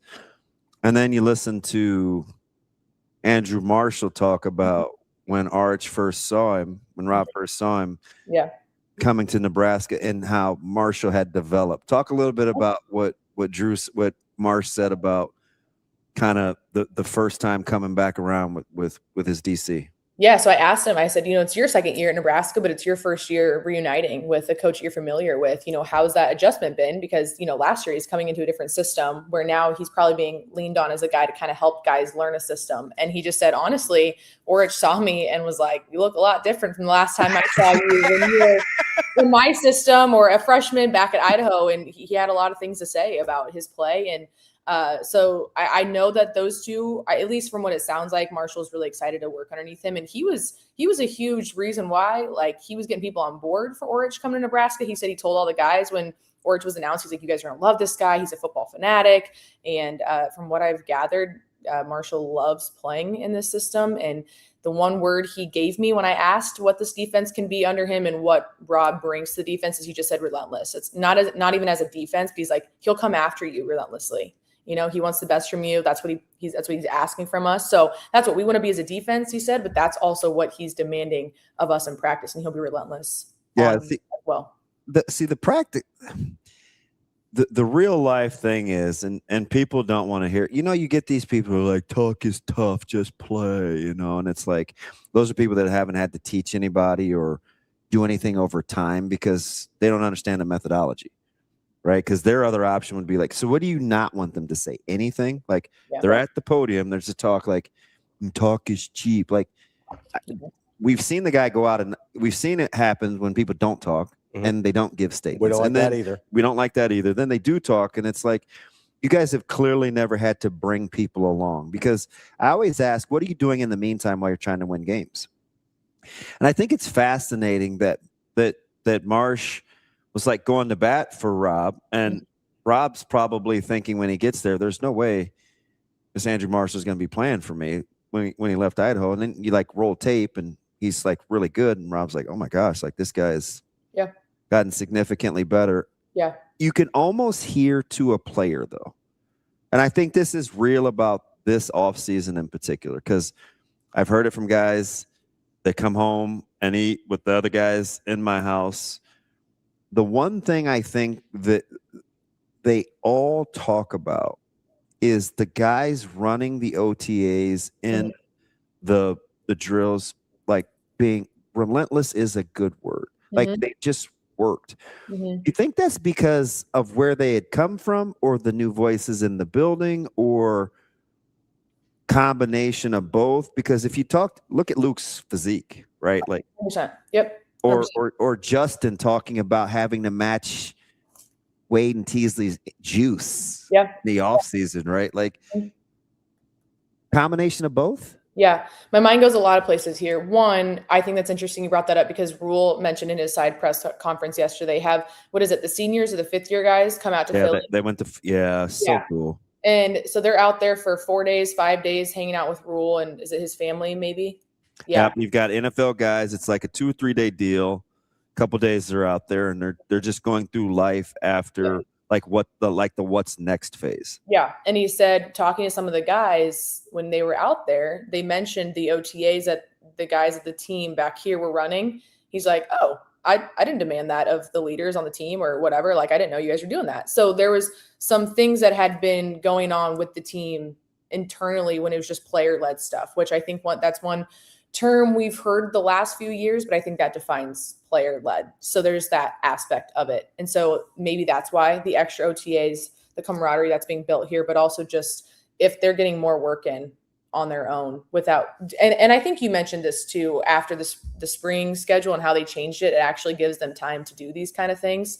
And the coaches can't be there at some points during the summer. So it's on them. And if that's the choice they're choosing, I think that's a good sign. And it probably leads to why so many of the guys yesterday had mentioned that they can throw out the word brotherhood or a tough knit group or whatever, like they have in the past. But Luke was like, I've been here since the start and I can tell you how this one feels. And it feels different from the locker room feel. So I think there's something to that. And then I asked Andrew Marshall and I said, hey, who are the leaders on defense with you this year? Because there's a lot of new faces. And as much as he named some of the names that we've heard that have been in the program, a lot of them were transfers. And you have Chambliss on there, you have Vic Evans, and he even named guys on the line. He's like, we're all. He dropped Vic Evans. He did. Yep, he did. And I'm telling you. Yeah, and he said, down to the guys on the line. He's like, we're really cohesive because we know that to be good on defense, it starts with those guys up there, but we've got to help them. And so there's a cohesiveness even with these transfers. And so I asked Coach Rule, I'm like, hey, I asked Andrew Marshall who some of these leaders are on defense, and the first 5 names he mentions are transfers. Why do you think they've been able to come in, be leaders, and also feel welcome in this program? And he's like, well, one, I don't think that's a new concept because you get a lot of transfers year in and year out. But he's like, I also just think you have guys that are in this system, and he named Owen Chambliss being one of the smartest football players he's ever had / coached, that's also leading this group because he knows the defense. So I think there's a mix of a lot of things. I think you have guys that with a lot of knowledge, I guess I'm speaking on the defensive side right now, but there's guys with a lot of knowledge that are in Orch's system that are leading these OTAs. So you have a cohesiveness, guys wanting to learn more. They want to understand it. And you have guys who've played in the system. So you have players who can attest to why it's worked or how it works or whatever that may be. And then like you said earlier, you've got guys that are leading things on their own, and that gives them more time in the weight room together, on the field together. So I think we're seeing it, like you said, in the physique of these guys, but there seems to be a little bit more of an energy or a connectivity between them. And I think it's also player led. It's just so long. It's just from an experience standpoint, it's such a long time to spend together where you can end up not liking each other over time. Yeah. Right. So you have your strength and conditioning and your nutrition staff. They're running this thing, and the players. It's almost like, I don't know. This might be wishful thinking, but it kind of sounds like this was the result. It's almost like they want to weed you out before it gets to be super crunch time. Yeah. Like if you're not about this life, we need to know now. Then we need to know now. We're just not going to be able to rock with you in fall camp because we've seen it kind of peter down the stretch before. I think they're trying to build up some calluses now, literally and figuratively, because we heard Coach Rule speak so clearly about what it takes to win in November and to be better in close games. Yeah. And Luke kind of talked about that actually a little bit. And he said in their strength and conditioning program this year, there's been some very intentional additions or numbers mixed into how many reps they're doing or the kind of workouts they're doing, because he's like, we're learning about how to train our mind as well in these moments about what it takes in November or the fourth quarter.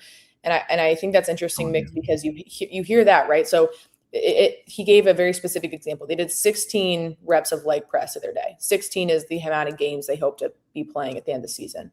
He's like, is it something your body can do? Yeah, but your mind stops you. So we're learning to expand the grittiness and toughness of our mentality. And then he said, I guess it was Coach Rule, not Luke, but he was like, we don't have to change everything. We don't have to scrap everything. It's essentially just making sure that the fundamentals are still good when it comes to the time when it is November, when it is the fourth quarter, and then the things that you're focused on early in the season, why do you scrap that later in the season when, you have crunch time? And so I think there's a lot of the word we heard a lot yesterday was intentionality. And I think we're seeing it from the players and whatever that may look like right now, whether that's position groups, whether that's strength and conditioning, it's definitely in the forefront of their mind. They definitely know what the schedule is. They don't want to talk about it, but they know what it is. And they saw what happened last year in November. And so if they want to change that, they have to focus on it now. Hey, poor Andy. Coach Rule almost snapped. But I think Andy asked the question so people could stop talking about. I almost think, and I like AK, so maybe I'm being.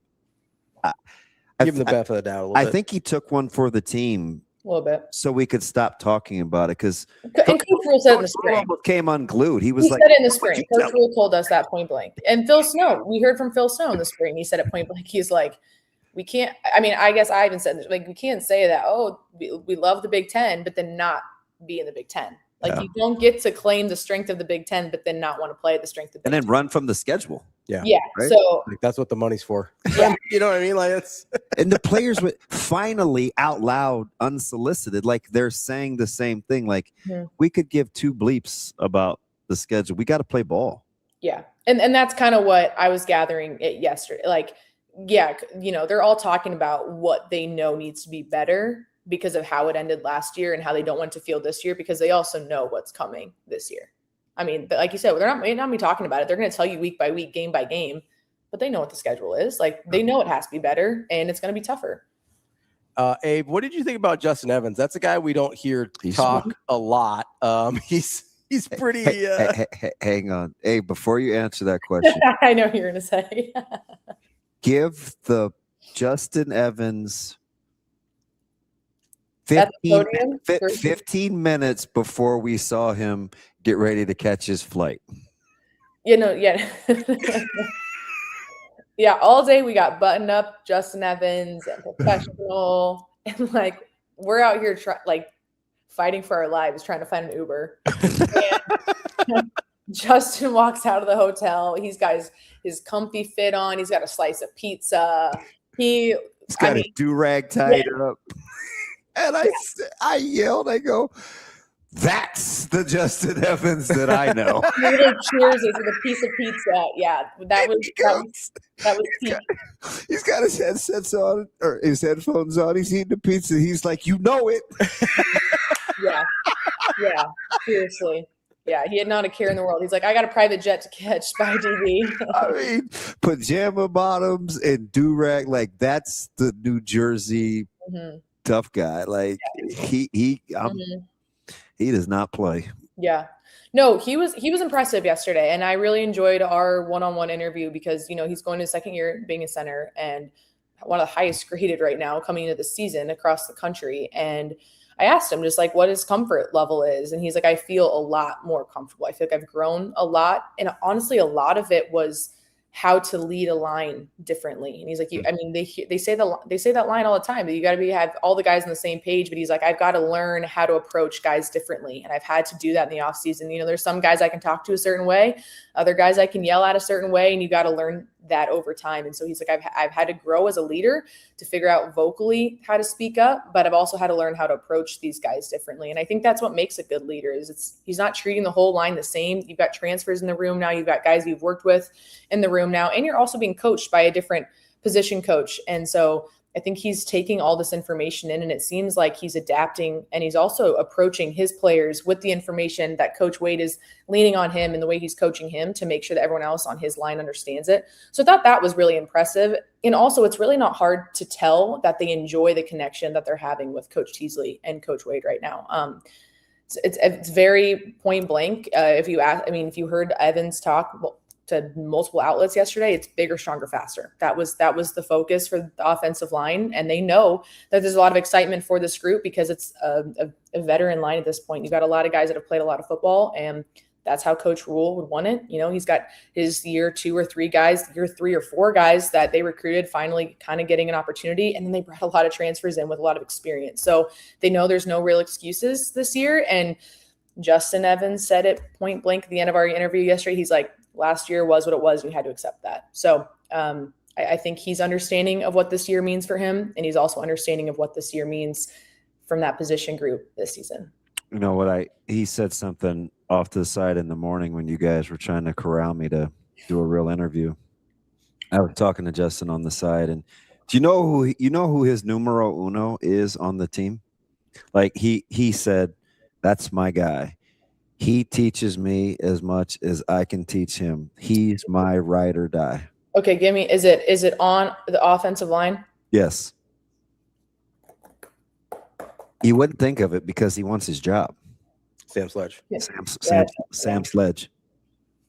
He's like, and he tried to tell me, because he doesn't really know my background of how familiar I am with the Metro, but he was trying to tell me how good Sledge was. And I didn't want to stop him because it's Justin. Yeah. But in my head, I'm like, oh no. You ain't got to tell me. You ain't got to tell me. Like, that dude's starting for anybody that's he's not playing behind Justin Evans. Like he's like, nah, man. Like we lean on each other. He knows this. He's so smart. Like he's a football guy. You can just tell he's been a lineman forever. And I like. But the cool thing about it, not because it was Sledge and I love Sledge, it's they play the same position. I heard a lot of that yesterday. So when you can love on a guy, I say, what's your line? When you can cheer for other people, when it may be at your own expense, that's when the magic happens. I think every single person said that yesterday. What's that? I think every representative for Nebraska mentioned that yesterday. See, that's a good sign that there's, and it was it unsolicited? Essentially, I mean, yes and no. I mean, people obviously ask Luke like what that room looks like because there's excitement in that room, that there's depth. But he very quickly went through what's in that room and what they're all good at. He even said Luke Sorensen's he's probably ahead of me physically. Probably, I mean, he likes to block. That's where I had to make my hay here. He went through and detailed the guys in that room and the depth there and how there's competition still, even though he's one of the main veterans in that room. And then you have Marshall, who basically lists out the entire secondary on who's standing out right now in terms of just understanding the defense, flying around, being strong, the way that they're understanding the defense, working together, wanting to fly around as a unit. He named basically everyone in terms of just how. I think that's so critical on a team where you have a lot of like competition. Like I can't tell you how important that is. It's like the caulk and the tile. Like it's just not going to work without. It holds everything together. Yeah, because they do have a lot of interchangeable good parts. Yeah, it's they all have a little something to prove. They all have a few weaknesses, a little something to prove where they need to get better. But without cheering for one another, like it can be divisive. Yeah. One name that I want to make sure we talk about too, and I'm interested, and I think he's a name that I'm watching for this season, is Jameer Khan. And because at the middle of last season, he was just helping on special teams. He had, what was it, 2 block punts or a PAT. It was the one against Michigan State. He's starting somewhere. Yeah, but last year when he was on special, was it his second blocked PAT or? Yeah, I think he got a punt. He came clean. He picked it off. Yeah, Michigan State. Yeah, I think it was kind of. So in that press conference, Coach Rule was like, "I'm not surprised." He told us that week that he wanted to do that, and everyone on the team had said he was the guy in the facility working extra intentionally that week. And when you hear him speak, he comes from a program that didn't even have an indoor facility. Oh. So he's the guy that doesn't take anything at Nebraska for granted. It's not I'm in Nebraska, I have these things now. It's I came from a place that didn't have these things. I'm going to use these things now. And I think he uses them to his full ability every time we talk to him. I just think there's something about the way he approaches his approach that I find fascinating. But he's a name that stuck out quickly to some of the new defensive coaches, and they're coming in with an unbiased opinion, which I thought was telling. And then yesterday, it was one of the first names that Andrew Marshall brought up as well. And so I wouldn't be surprised if he's a guy that is influencing that room because he knows what it's like to not be here and have to work extremely hard to even be on the field. And then you saw what he did last year at times when he had an opportunity, and he's an intentional worker. So if that was the word of the offseason was intentional work, I think that's a guy that they can look at and say, when I'm going to the facility today, I'm not just running 10-yard shuttles just to say I was here. I'm doing work on purpose so it can play out on Saturday and have my opportunity. He's in Caleb's workout group. That dude is uber competitive. Mm-hmm. Like, yeah, I just he's kind of got lost in the shuffle of names a little bit just because uber competitive. But I do think he's a name that does keep reoccurring here and there, and I wouldn't be surprised if he's a name we hear a lot in the fall. Yeah, good pull. There you go. That's Avarie Howard, Hurrdat Sports, Hail Varsity. You can see her all over everything we do. Just all around GOAT, Avarie Howard. We appreciate it. That was so kind, Ravi. Wow. I'm nice sometimes. Wow. Wait, someone needs to clip that. I'm gonna put it in my office. Hey, listen, glad you get nice things said about you. This dude is a jerk. I save it for off air with DB to be nice. Yeah, you're not even in the office, DB. So.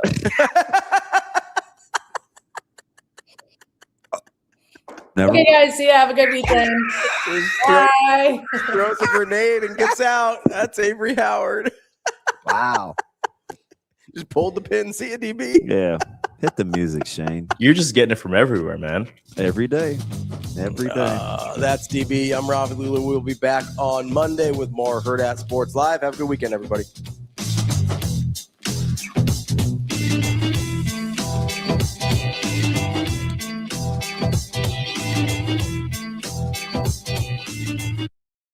See you. Have a good day. Love you.